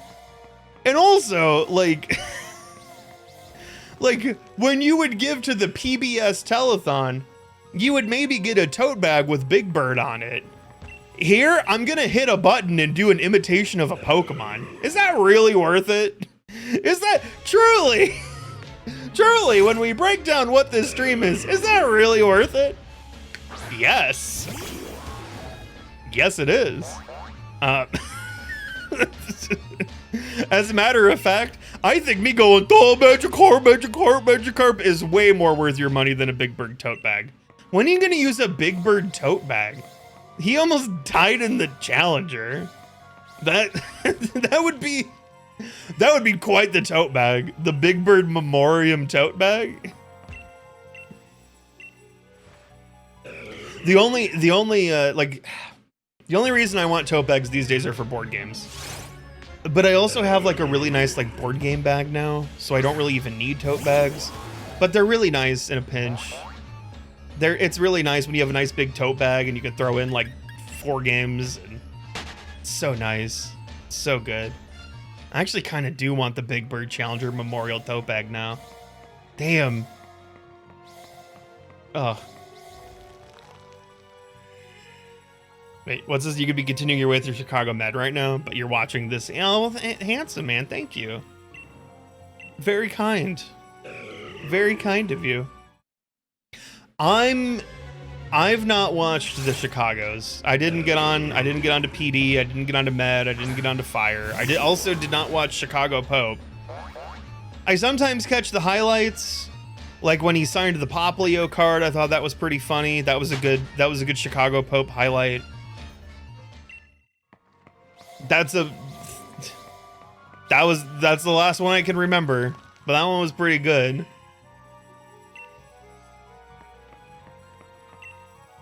What's this, like tote bags for putting in grocery bags? That's a good idea. PD is kind of lame. You like Fire and Med, all right? Heard Chicago Pope is woke. Yeah, but not as woke as you'd want him to be. Like there, you know, you'll hear him say a couple things and you're like, and he's just like, yeah, I don't know how to feel about gay people. And I'm like, it's 2025 Pope. You gotta be a little woker than that. Last Pope was woker than that. But then he'll be like, man, we gotta like openly, like, okay, but also, the Catholic Church absolutely decided to have the first American Pope in reaction to what is happening in America in 2025. And that, like, so at least to that extent, like, that's pretty hilariously woke, if you will. But, you know, what is it? Po Buddy's Nerfect. I'm, of course, horrifically underselling that. That is like me saying, like, oh, you know, settle our differences. And, like, that's like, yeah, we just have a difference in opinion. And your opinion is, like, you want certain people to not be living. Like that level where it's like, nope, it's not the same thing. It's not the same thing. You can't just go, the Pope has a lot of, you know, archaic feelings about marriage. Well, Pope Buddy's Nerfed, am I right? At least he signed that Pokemon card. That was pretty funny. Nope, not good enough. Not good enough.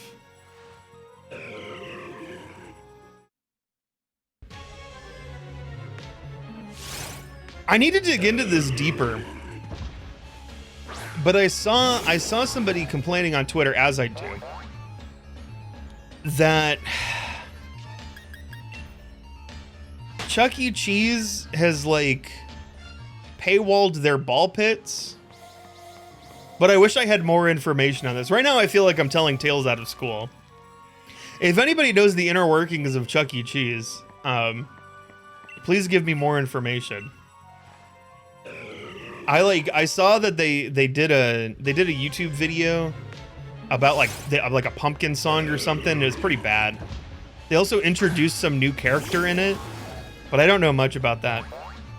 Did you not have to pay to go to Chuck E. Cheese? Well, I mean, like you don't have to. I don't think Chuck E. Cheese is like a gentleman's club. I don't think there's like a cover charge. The only thing with Chuck E. Cheese, the cover charge is like a child. It's like, sorry, if you don't have a kid, you're not getting in the door. But like, you know, but there is an expectation if you're going to Chuck E. Cheese that you have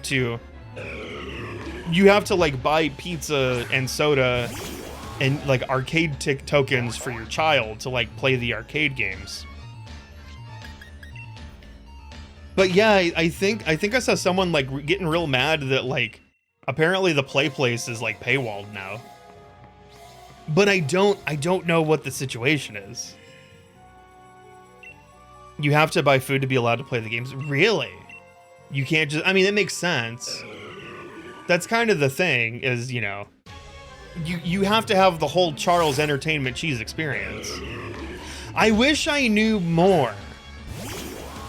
I wish I had like more information on this, because I wanna be speaking from a layer of intelligence and understanding, and not just like I thought a headline that said vaccinations are bad now. Like, you know, like I guess it's true. I saw it online. Somebody said it. Probably somebody with authority.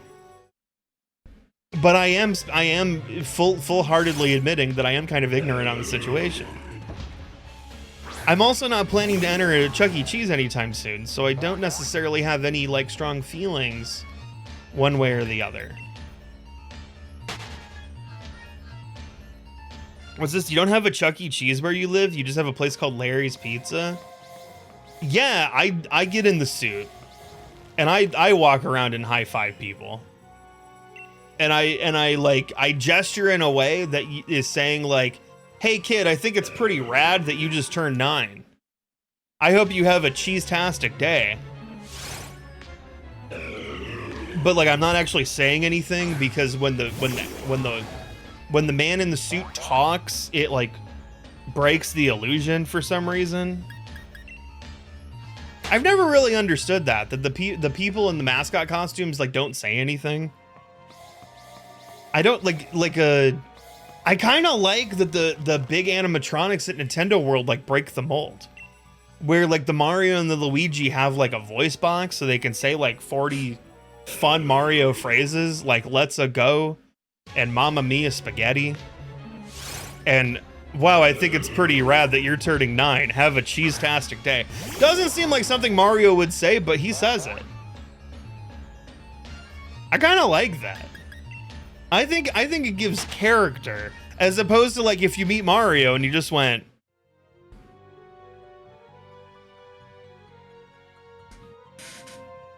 like, that would be pretty disappointing. But that's like kind of how it is like when you go to Disney and you meet Winnie the Pooh. Winnie the Pooh doesn't say anything. Larry's taking the mods to foot. Wait, whoa, what? Uni? Why are you telling tales out of school?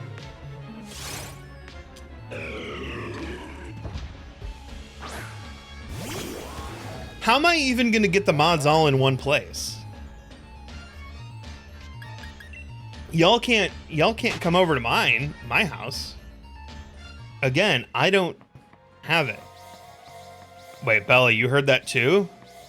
You didn't. No, you didn't hear it. Nope. Nope. I don't believe you heard that. I believe that is more than 10 lies. Ew. Must have been someone with authority. I doubt it.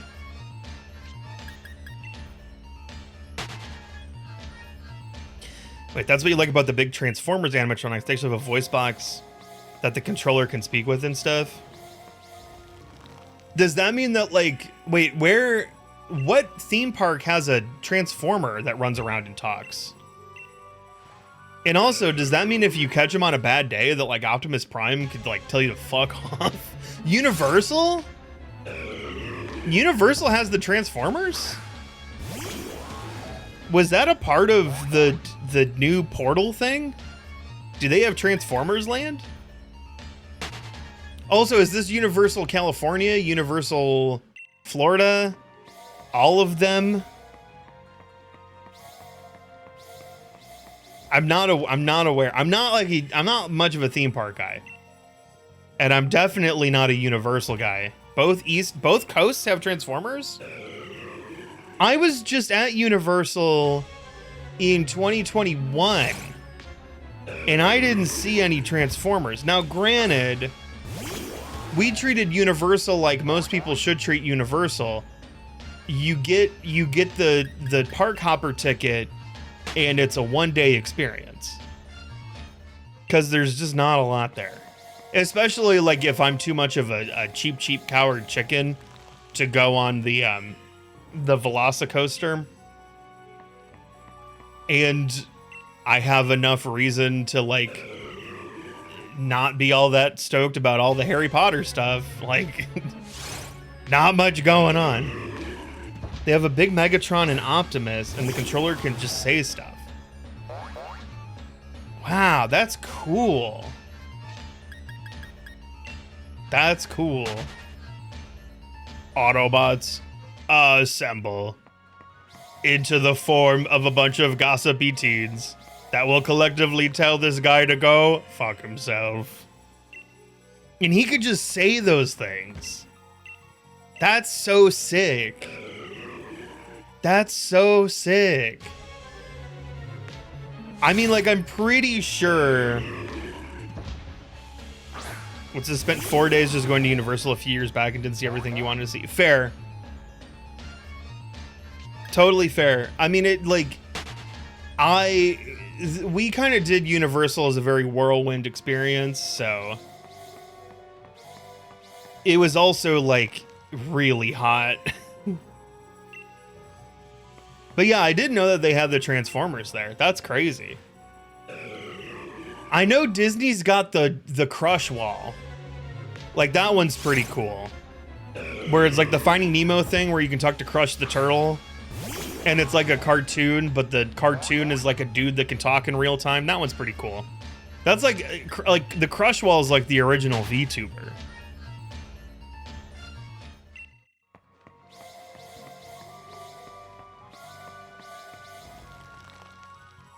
It spent almost the whole time at the Harry Potter stuff. Fair, yeah. Fair. Like, if I was more into the Harry Potter stuff, I would have, like, probably... Because, I mean, there was, like, the whole area. I think we, like, kind of missed all of, like, the newer... And I don't mean the newest, because now it's, like, a whole thing. But the newer stuff. Because, like, it just keeps expanding.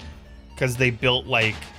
There was like the one Harry Potter thing, and then they built the second Harry Potter thing, and now they've built like a third Harry Potter thing. I don't know. I did go to the Simpsons area, and I thought that was kind of neat.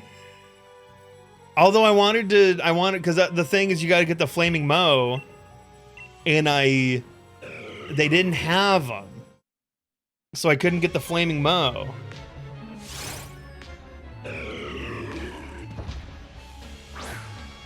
But really, like, I did mostly like what Nicole was excited to do and stuff. So it was mostly a lot of like writing. It was like writing E.T. like 3 times and writing Men in Black like 6 times. So that was fun. I know we did the Simpsons ride. We were gonna, I mean, I guess to be fair, we didn't do some of the bigger rides. Again, I didn't have any interest in the Velocicoaster because I am a weenie, but we did go to the Jurassic Park area and that was kind of neat. We were gonna do like the King Kong ride, but then we ended up like not waiting for it. Did we get pictures of Spider-Man? No, I didn't. That stuff's super weird because it's like this weird world of that stuff existing in like both places, because Universal still has like some Marvel rights, but of course Disney has the Marvel rights, so it gets weird. Waited hours to do the Hagrid coaster. That one seemed neat, like the motorbike thing. I think I would have liked to have done that, but that was also, I was like Nicole is like a hardcore zero coaster person. Like eventually when we go to Super Nintendo World, I feel like you'll even be hard to be like, you want to do the Donkey Kong minecart experience? And she'll be like, it's a coaster, I don't know. And I'm like, but this one's made for like babies. And she's like, nope, it's a coaster. I don't know. Still pretty new at the time, so the lines were awful. Brave babies. Nope. Just the unbravest of babies. That's why I kind of, I feel like because we did, I mean, mostly we were there for doing the, you know, seeing my brother-in-law do the Special Olympics stuff. But we did get to do some Disney. We did the Universal Day, and we did a day at Magic Kingdom, and we got to do like a evening at Animal Kingdom, and that was connected with the Special Olympics, so it was like the park was closed unless you were like there for Special Olympics, and you know, unless you were like, you know, a Special Olympics athlete or their families or whatever. So that was sick. I didn't realize this because it was probably like the coolest part of Animal Kingdom. I didn't realize that the whole reason that they had the thing with Animal Kingdom and able to do, you know, that I was like, oh, I guess they just closed the park early.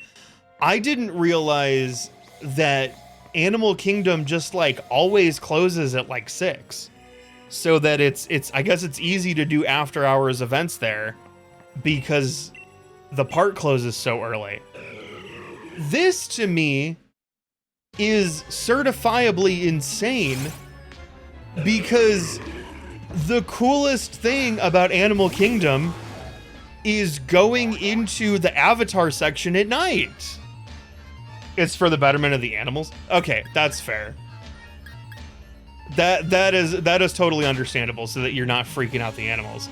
But the going into Pandora at night is so cool because, okay, like I'm not like an Avatar guy, but like the whole, I guess, thing with Pandora is that it's all like bioluminescent. So you're like walking through these like Pandora jungles or whatever, and it's all of these like bioluminescent trees and stuff. And so it looks freaking sick. And I'm just like unless you're here for a special circumstance, you can't even experience this?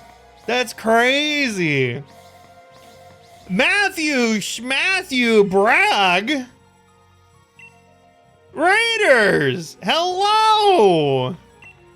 Welcome in! It's so lovely to see you here. Hello, how are you all doing? How was Matt's stream? How was Timer Tuesday? Did you get all of the time that you could ever want to experience within the confines of a Tuesday? The timer was timing. That's great to hear. I hope you had a lovely time over at Matt's. I know he was doing horror games earlier. Horror. Then I also saw it at the end of the stream. He was playing Megabonk. Very cool. Also very cool. Welcome, Raiders. Raiders, welcome in. Oh. And also Larry Starter. Chikorita BTW. Gotta be Chikorita. Skinny Mikey, thank you for the 500 bits. Who? Oh god, no, there's a button. Who the heck is that Pokemon? Who's that Pokemon? It's Blaziken! I'm just Blaziken. Anywhere else I'd be a 10. But am I forced to live a life of sad squawkability? What? He's just Blaziken. Big Mac McDLT, quarter pounder with some Chick-fil-A, a fish, a hamburger, a cheeseburger, a Happy Meal, McNuggets, tasty golden french fries, regular or larger size, a salad, chef or garden, or a chicken salad, oriental. Big green breakfast, egg, nothing, hot bacon, sausage, maybe biscuits, bacon, egg, and I'll cheese, get it one of these sausage, days, and then we'll win the $1 million. Pies and Sundays, 3 varieties of sauce, cocoa, kinds of shakes and chocolatey chip cookies, and a drink of Coca-Cola. Diet Coke, orange drink, it's stuff. I love McDonald's, good time, great taste, and I get this all in one place. Got it? Got it. Okay, now you do it. Big Mac McDLT, a quarter pounder with some cheese fillet, a fish, a hamburger, a cheeseburger, a Happy Meal, McNugget, tasty golden fries of regular or larger size, and that's as far as I'm getting. Can do the McDonald's menu song all the way through. We can get there though. There is going to win $1 million. $1 million. Yeah. So let's try again. Matt told me this bits should all go to your favorite Pokemon. Chikorita. It's another 1,000 for Chikorita. Game Mikey, thank you so much for the bits. Thank you for helping us choose our Pokemon. Let me write these in. Skinny Mikey, Game Kind, 500, 1,000. Both on Chikorita. That brings Chikorita into the lead. Totodile was winning. Chikorita's up 77.45 to 7,000. Tepig, it's far behind, 2,000. But thank you. Yes, all glory to Chikorita. That's Totodile's D tier at best. Wow. Honestly, I gotta say, I think I'm dodging a bullet with Tepig being at 2,000. I was really afraid. I was really afraid that you guys were gonna be like all in on Tepig, and then it turns out nobody cares. So I think I'm winning, chat. I think Totodile's the best starter, to be fair. I feel like I've seen a leak of what is going on with Mega Feraligatr. I was very, very confused by it because I have to really dance around this for spoiler reasons. I only saw it from a specific viewpoint, and then I saw it from another viewpoint, and I was like, oh, I get it now. You're going Chikorita purely because you've never used it? Fair. Fair, Matt, fair. Yeah, I mean, like, all three Pokemon, and I'm hoping... I'm curious, and don't spoil this if you know the answer to this. I know all the Pokemon are getting Megas, because that's the whole gimmick. What I don't know is if ZA has like regional variants, because of course, like Sinnoh never had regional variants, but then when we went to olden time Sinnoh, we did have regional variants. So I don't know if ZA is gonna have regional variants. I hope it does, and I would hope that the starters get regional variants. I would care about them getting regional variants more than I would care about them getting mega evolutions, but I just don't know. It's weird they made all the megas fire/fighting. So true. In a weird spot because I know the answer, but you can't even sort of say anything without you figuring it out. Fair. I don't know. I'm really afraid that based on what I saw about Mega for Alligator, I feel like I know the answer. But I wanna play plausible deniability because I don't like the answer. But we'll see. But right now, Matt, you and me are both using Chikorita. We're the Chikorita brothers. That's what they call us. We're like the Pollos Hermanos. Except we're the Chicados Hermanos. I don't know. I don't know. Is the answer that they go by pedal and they're hot? Maybe. But the only ones that can go bipedal and hot are the ones that are like women coded. Like they can go, well, no, I guess to be fair, Incineroar, I don't think of Incineroar as hot, but I'm also like straight. You're just gonna evolve it to Bayleaf and leave it there? Oh, that's a good idea. Schrodinger's regional variant. Does Meganium have one? I don't know. I never got there. He's on fire. Of course he's hot. True. What is this, Digimon? Well, I mean, Mega Evos, yeah. Mega Evolution, yes, is Digimon. I was thinking about this today. Have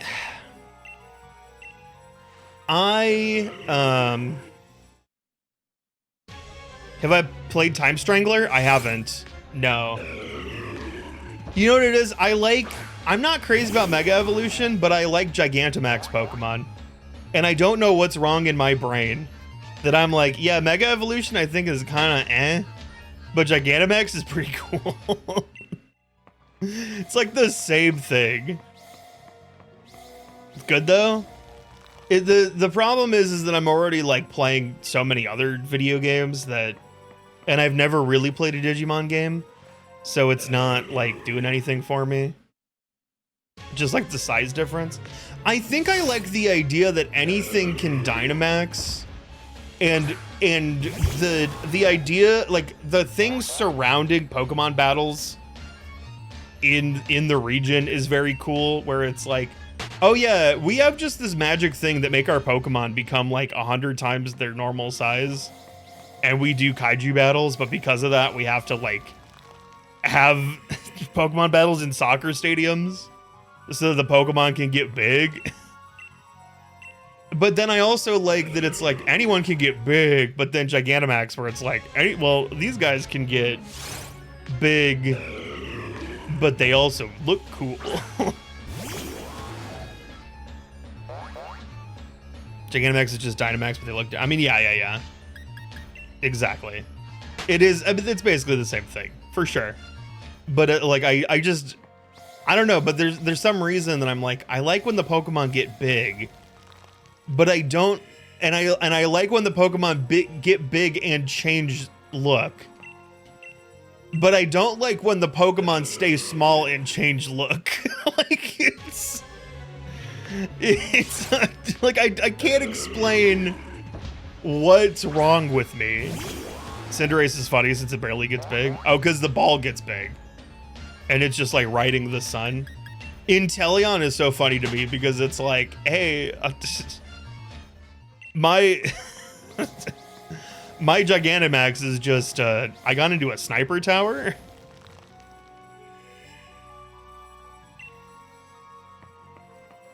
That one's fun. I like Pikachu. Pikachu's fun. It get big and it get chonky. That's pretty good.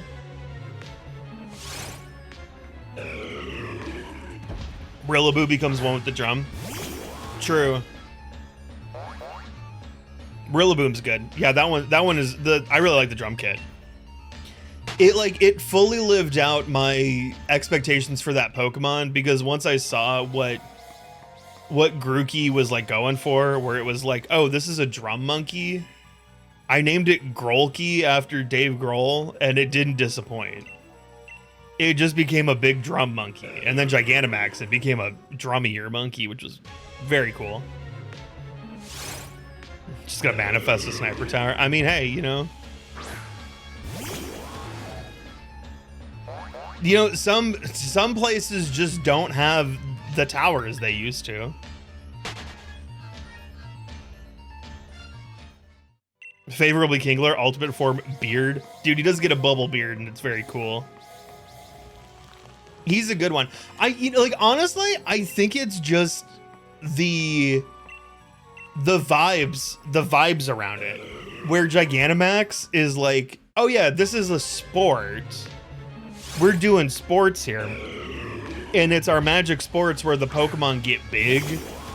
And then Mega Evolution is like, we have a stone, but you need to have the stone to do the thing. And our Pokemon are so filled with power that they break their jaws and are like bleeding internally. Like Absol gets rocket propulsion, but it's like specifically because it's just like leaking fluids from its intestines, you know. That's 100% not true, but that's basically what megas are. Yeah, and it's just something about the vibe. It's purely vibes based hatred. I'm just not into it. Sounds metal. Yeah, I mean, like, if it were true, I mean, like, Glalie having so much power in its mouth that it breaks his jaw is true. Like, that one is 100% true. That's like legit what it is. But yeah, like so many of the Pokedex entries for Mega Pokemon are like, this Pokemon is screaming in terror. It has asked you to stop Mega Evolving it. Its 10-year-old trainer has said no, not understanding the full ramifications of pain. How could this trainer understand pain? They still have all 4 of their grandparents. They have never known pain in their life. They have never known loss. They have never had to watch a loved one like fall onto the train tracks right before the train came, run them straight over. They've never had to, like, you know, watch their father be shot right in front of their eyes. They're just yit-ding. They don't even see their Pokemon as a companion. They see them as a means to an end. Then there's Paul, who understands it does it anyway. You talking about the monkey at the end of Jimmy Neutron? The little 3-eyed monkey that goes, "Hi, I'm Paul." That motherfucker knew what was going on with Mega Evolution this whole time? This is what I'm assuming. This is the only Paul that I know. It's honestly the best part of the show. Like, you may have liked him racing through the stars to find candy bars or whatever. I liked the part where the silly monkey came on and went, "Hi, I'm Paul."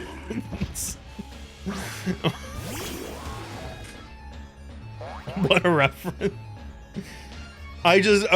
So because my because one of our cats is Paw Rudd, we definitely do "Hi, I'm Paw" like all the time in the house.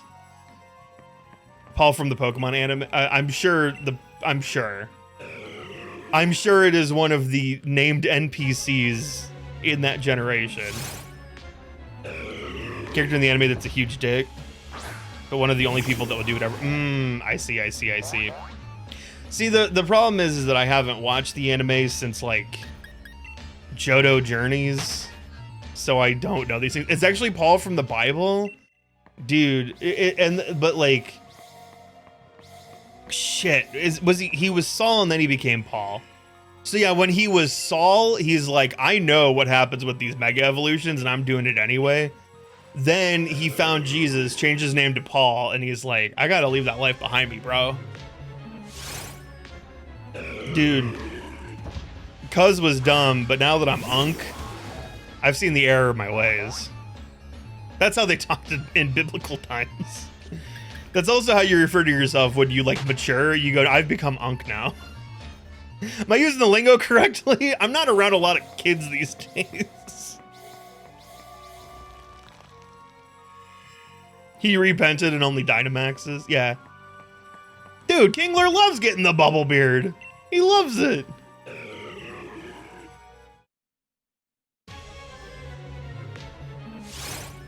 That it's at least better than terastallizing. Terastallization is only interesting from a competitive standpoint, and I've never played Pokemon competitively. But just like every Pokemon becomes a crystal and there's just like a giant axe on my forehead, not interesting. It doesn't have the same like Zazz that Gigantamax has. You like the big hat? That's fair. I'm not gonna blame you for liking the big hat. I'm just not a fan of the big hat. I like the big butt, I cannot lie. But the big hat's not as much for me. What real problem you had is how it seemed cumbersome. The hat, of course, right? The big crystal hat. Just like, I gotta wear the giant axe in my head for the bit. Kind of hard to battle like this. Trainer, are you sure this is what you want? I mean, like, I'm not gonna argue with you, but I'm not really into it. Weedle would die. That's true. Hey, Crustle had like the Parthenon on his back the entire time. Or is that only in Pokemon Unite? No, Crustle. No, Crustle's always got. No, that was just Pokemon Unite. He did just have a giant rock on his back, but he was crusty, dusty, and ready to fight. So I guess it worked out okay. Weedle's probably as strong as Atlas. I mean, you'd have to be pretty strong to like not get cut from the team. To at least be like a memorable member of Pokemon society. It's like more than I could say for like Aromatisse. That's a Pokemon nobody remembers. Aromatisse definitely not pulling their weight on the team. Granted, the team is over 1,000 Pokemon at this point. Big team. Hard to stand out unless your name's Charizard.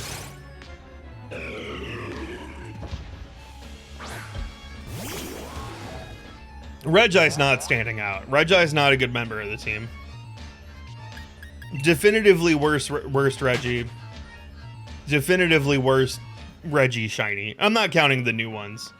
Of the OG 3. I actually don't know what the shinies look like for Alecki and Drago.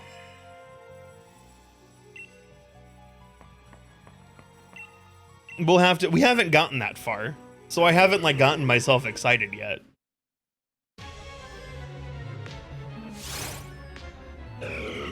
Ew. You had to look up Aromatisse. You think you've ever seen it. Is it a Gen 7? Have I seen the non-shinies? Yeah, I've seen the non-shinies. Not in-game, because I have never gotten that far. We're still stuck on the third one. Then I know... Oh, are they both, like, the kind of shiny that you can barely tell? Ooh. Like, Drago's, like, pink, right? And Alecki's yellow. Am I right in that? That feels right.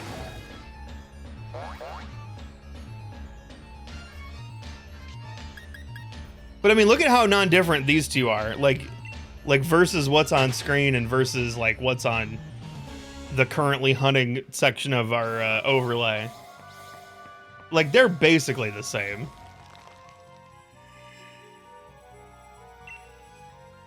For the shiny, yeah, I don't know. I'm trying to remember for the regular one, for the non-shiny. I couldn't remember what the colors were.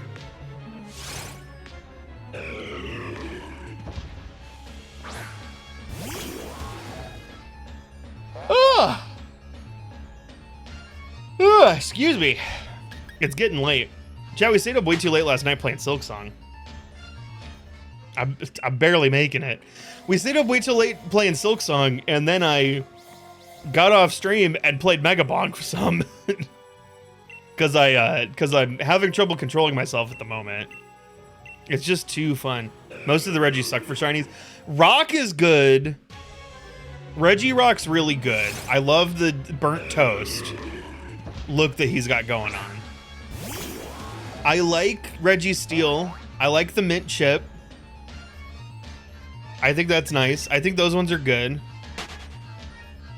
Rock's the only one that you think is better. Like, I don't necessarily think that Steel is better, but I do like that it's different. Regirock is very cool.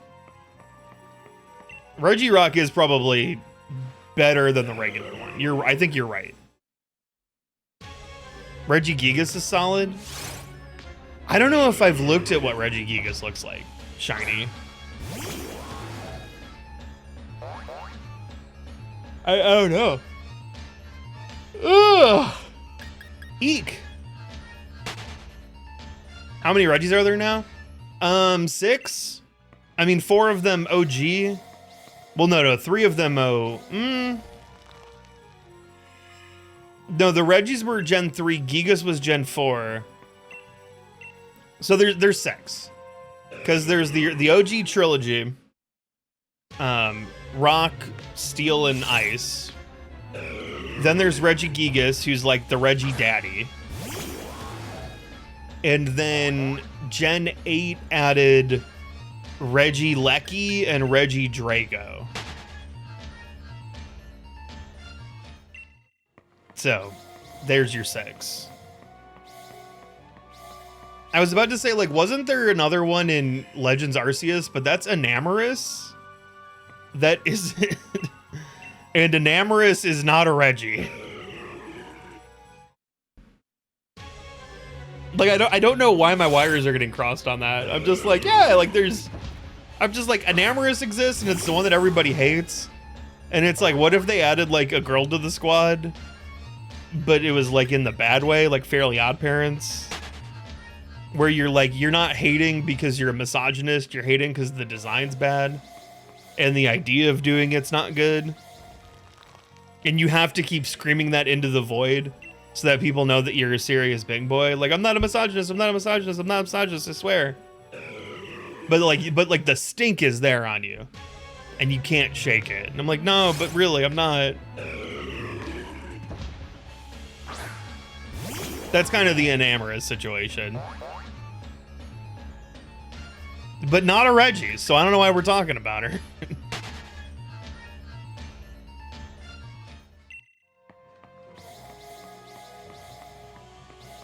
Oh, what's this? The gold on Regigigas is made a navy blue color, and you're like, oh, okay. Oh, but most of it's still just like regular.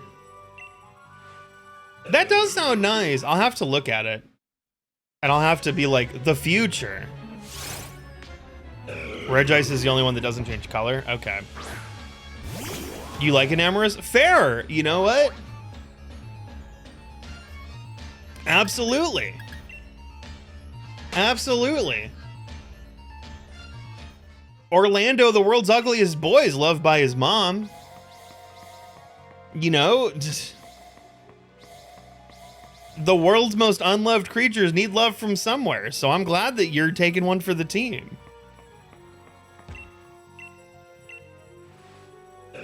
Wait, what's this? You want to know what my moments badge is? Is that what that is?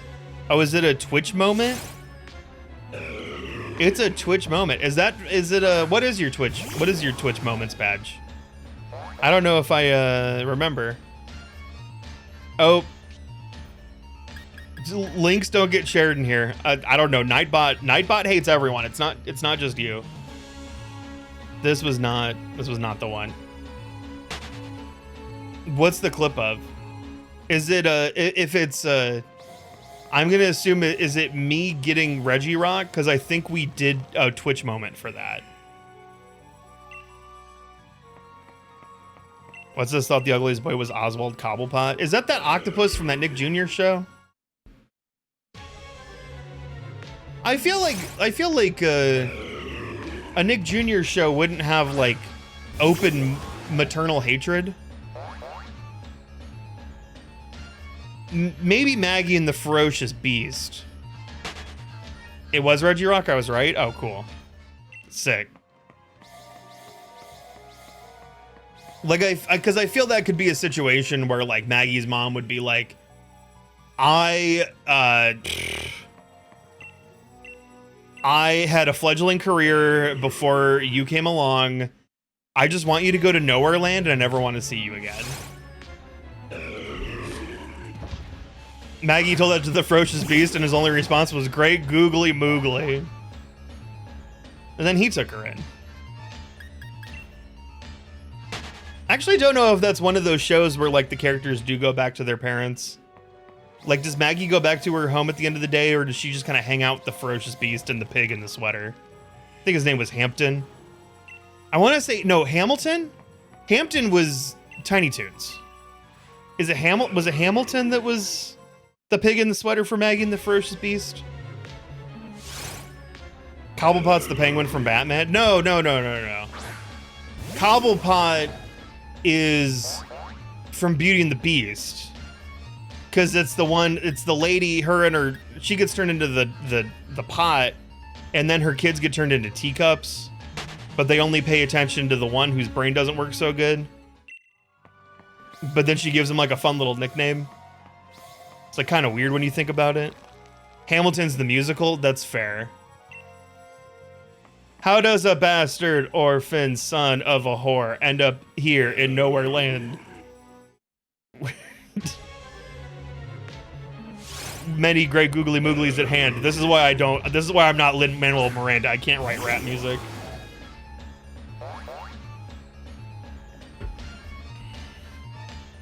You could give a million Larrys a million typewriters and I couldn't write Hamilton. I just don't have the beat in me.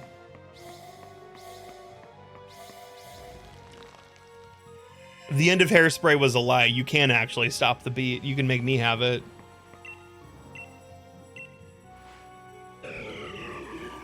Are we done with word association now? Hampton J. Pig? Wait, which one is that though? Again, is Hampton J. Pig the pig from Tiny Toons? Or is it the pig with the sweater from Maggie and the Ferocious Beast? Yes. That doesn't answer the question.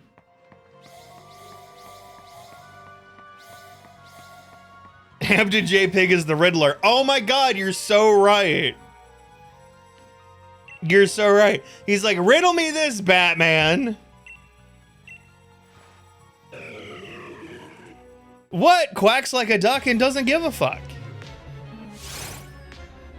Why, that's right. It is Daffy Duck from Looney Tunes, of course. Donald Duck gives way too much of a fuck. That's why he goes flying off the rails all the time. That's why he goes into real Karen mode. It's because he cares too hard. Got Regirock at 2787, by the way. Good lord.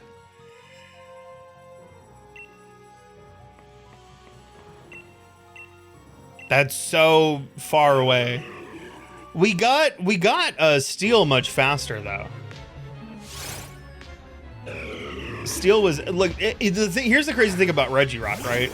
We got Regirock at 2787, and that was still like far under odds. That was still significantly under odds.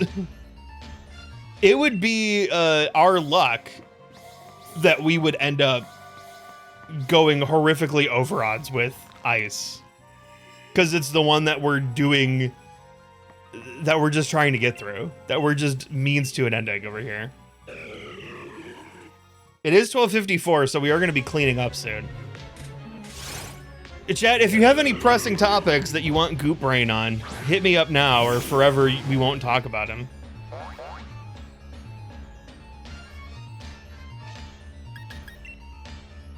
You're doing your Duolingi? Are you excited for the Duolingo anime? Dude, that owl is super kawaii.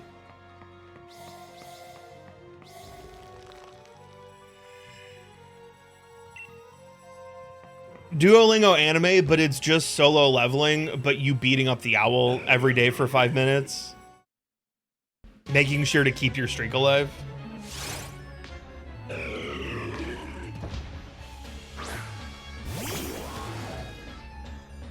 I actually don't know how it relates to solo leveling. I've never seen that show. I just know it's a thing that exists.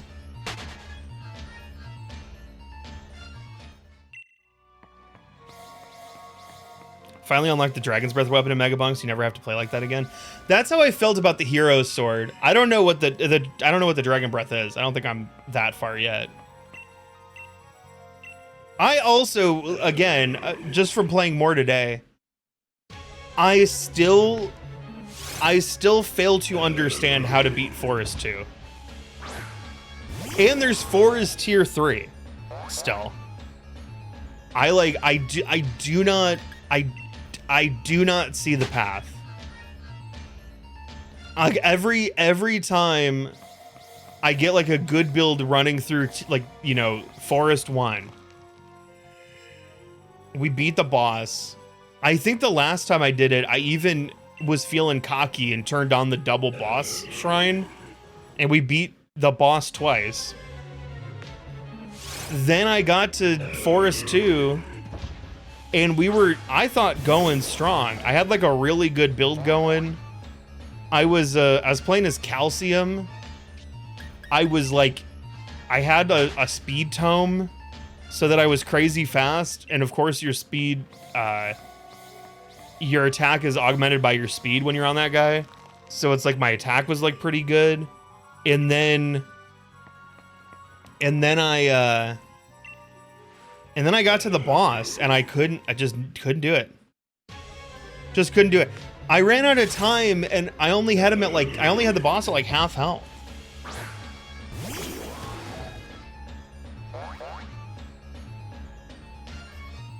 Oh, was this? You need to kill 1,000 of a certain enemy as Fox on the desert to unlock Dragon's Breath. Oh, it's just a time sink. Oh, fair. Yeah, the one thing that I've done that I'm glad I did was the Hero Sword, which I was hoping would be better for the fact that it's annoying to get it. Because that one is, and I mean, and you can do it on like Forest, like Tier 1. It's like not too terrible. But you have to... What was the annoying thing is the one thing that tripped me up is you have to beat the boss without charging a shrine, opening a chest, or picking up an item. Now, I didn't realize that picking up an item, I know this sounds stupid, but because I was like, oh, items are like the things that you get from the chest. So like, yeah, you can't have items or whatever. I thought it meant like you can't even open the free chests that you get for like killing like bosses and stuff. It was like, no, if like the speed up or the coin thing or like a health pickup falls out of an enemy, you can't pick it up. And so I beat the boss, except like right as I had it over halfway health down, and a nuke dropped, and I was like, oh, I'll grab the nuke. I get it out of the way or whatever. Didn't think about the fact that the nuke was an item, and so I wasn't able to pick it up. So then I had to go back in and do it again. And luckily I did it like literally the time after, and it was fine. My trick was I used Zippy Johnny or whatever his name is. It's the guy on the flying surfboard that's not the skeleton on the skateboard. Because his special is you just run around and it charges the electric attack. And I don't know, I just threw I would just use all of my level ups on the daggers. He also starts with like a 15 shield. So like if I did run into an enemy, or if like the boss hit me with like one of its like AoE attacks, I could just like run away and like dodge. And his like base speed and jump is like high enough that like an enemy doing the AoE attacks, it's like not a big deal because you can just like run away from them or jump over them. So it was like a real, and then you have like the built-in jolt. So it was like a really easy dude where I'm like, I don't need to be that powerful to like take the thing down. Path for beating higher tiers is you want 3 extra jumps, some movement speed, and XP increase. Oh, okay. Yeah, I've thought about where I'm like, do I want XP tome? And I feel like, yeah, usually kind of yeah.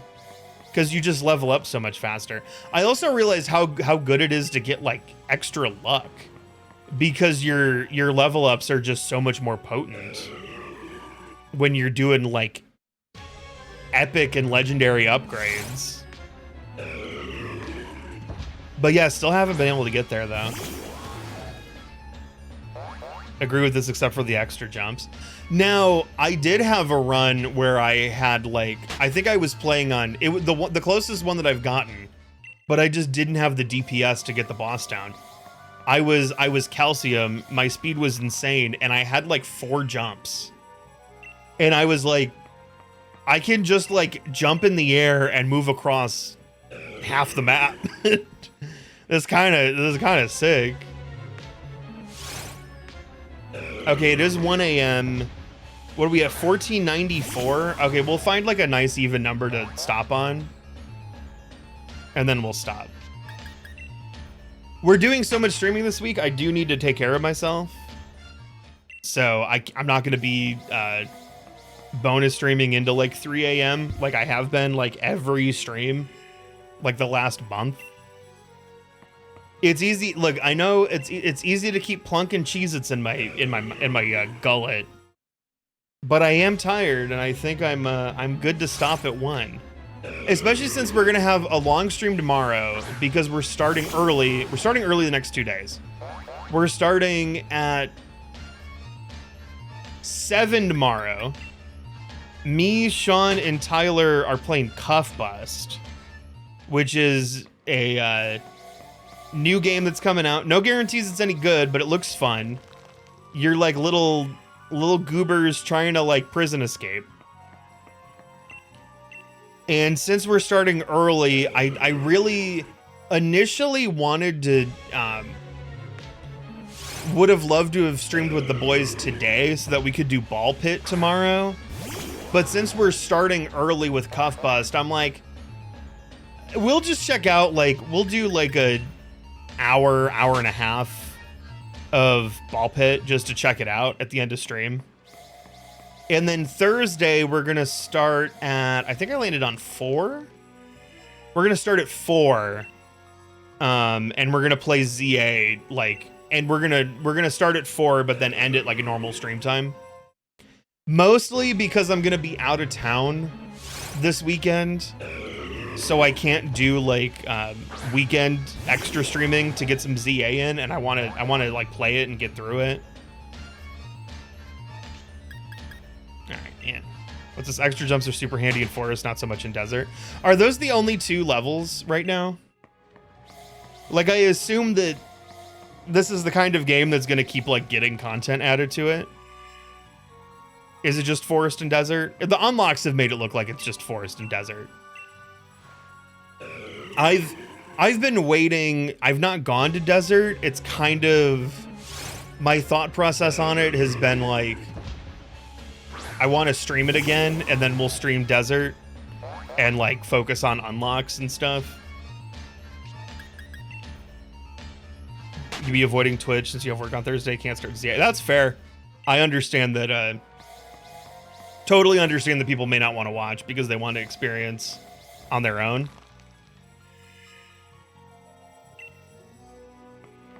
But yeah, I've just been super into the bonkies. Super good. It's super good. Super fun. And it's been a nice one because I don't feel bad about playing it off stream. Like, I could just come back and go, I get the game better now. Let's do some cool runs. Turns out the game is a lot easier when you don't just hit multiply the boss shrine that you see.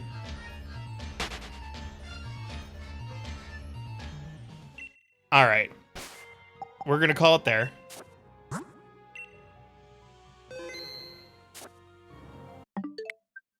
It is late. It's bedtime. Chat, that was fun. That was a good time. That was really fun. Thank you for stopping on by, watching me run in circles while I run my mouth. What's up? A big part of doing later tiers is just getting all 4 tomes and weapon slots unlocked. So I literally, and I've not even done a run with it yet. I literally just got the silver to buy the 4th weapon unlock. So I have that now. I need to get the 4th tome. I have 3 tomes and 4 weapons at the moment. Need to do the no damage challenge for Forest Tier 1. And oh wait, managed to do it in a single try thanks to extra jumps. And Birdo. Oh, interesting. I've not gotten Birdo yet. I think Birdo is one that you need to be in the desert for, so I've not gotten it. We're not gonna play, but I'll show you my unlocks. Just while we're you know, finishing our stuff here. Oh, it did the, hold on, I'm getting Elgot. Here, I'm getting Elgot. Come on. There we go. So we had all these guys plus Monkey. I've not gotten Robinette because that's Forest Tier 2. I have Tony McZoom. I have Bush. Yeah, Birdo's locked behind Desert. I've not gotten Noelle. I don't know if I have Ice Crystal yet. I have to look into this. I think Poison Flask is locked behind Desert. I'm working on Spachemin, but I also need Black Hole. Bandit is Desert. Oh, Bandit is Bush, but for Desert. Ninja is Desert. Vlad is Desert. Chadwell is Forest Tier 3. Good lord. Dice Head is 100 quests and buy the dice. And then, like, what do we have here weapon-wise? We did Hero Sword. That was annoying. Yeah, Space Needle is Tier 2 or Desert. Oh, I could just play as Clank and work on getting the Slutty Rocket. Shotgun is Desert. Mines is Slutty Rocket. Let's see, Tornado is Desert. Dexecutioner is Sword. Is just more sword kills. I kind of dig the sword. I kind of dig Sir Oofy now that I understand how to play him. Blood Magic is Bloody Tome. I do have that. I just need to do it. Oh, that's Lifesteal. Okay. Black Hole is Knockback Tome. Poison Flask is Desert. Katana is Desert. Dragon's Breath is Desert. Dice is Luck Tome. Corrupted Sword is Curse Tome to level 20 in under 10 minutes. That sounds super annoying. I could do that one. I do have Curse Tome. Only tome I don't have is Chaos. Which this sounds insane. Charge all charge shrines on a tier 3 run across all 3 stages without leaving the charge zone. Huh? What? Excuse me? Is this the... Oh, these are turbo socks. I don't know if I have the ice thing. Oh, this is the ice. Get 50 kills with Frostwalker. I think I just got Frostwalker. Wait, what's this? Not as bad as it sounds. There's 15 per stage. But if you mess up even once, you lose it. Because it's without leaving the charge zone. That sounds annoying. You know how many times it's like I've walked into a charge zone and with the right build, it's not too bad. You did it in one try. Fair enough. I can't even attempt it yet because I don't have a tier 3. It's actually good to know that there's 15 shrines per thing because I didn't know that. Also, maybe it's easier in desert because if you're saying that like it's not as hilly, probably makes it easier. Frostwalker is the alternate aura. Well, I mean, the same thing with like Flamewalker too, right? I don't like Flamewalker very much though. I like sniper. A sniper rifle is really cool. I've not played with Aegis much. I'm not huge on chunkers. Wireless dagger's pretty sick. I've unlocked but not played with Frostwalker. But we're getting there. We still have like a bunch of, man, so much stuff here. Kill 10,000 enemies with the Dexecutioner. Haven't done that yet. Level 50 is Vlad. Defeat the final boss 2 times. Haven't done that. Complete a stage with at least 2 boss curse activated. Oh. Oh. Kill a first stage boss without taking any damage that run. You can kind of do that with the other thing. Complete every single charge shrine on the map. Okay. Wish the shotgun was better. I'll see it eventually. But yeah, it's fun. I need to do 39 more quests, huh? Oh, also I can show my, I have 2 costumes so far. I have Light Fox and I have Galaxy Tony McZoom, who I love this costume. It looks really good. And I think that's, oh, I could buy this one for Sir Oofy. But I think that's it. Yeah, that's it. All right. All right, we looked at Mega Bonk. Diceman has a Yakuza skin. That sounds cool. All right, who is doing stuff? I will. You guys want to go? I could throw you to Platy, maybe? Platy's playing No, I'm Not Human. You want to go Platy? It's kind of like the only person on my list that's awake. So it's kind of an easy choice. Not that it's a bad choice. It's just an easy choice. Go have a good time with Platy. All right, I'm going to go bed. I will see you guys early for Cuff Bus tomorrow. And Bustin' will hopefully make us feel good. All right, chat, thank you for hanging out while we ate the Cheez-Its and didn't get the shiny. Hopefully we'll have better luck with shinies in ZA. But for now, it's sleepy time. Toodaloo, adios. Nighty-night, bye-bye. Love you very much. See you on the flippity flip. Okay, that's all the time I've got. I gotta get back to playing Animal Crossing New Leaf on my Nintendo 3DS. Bye.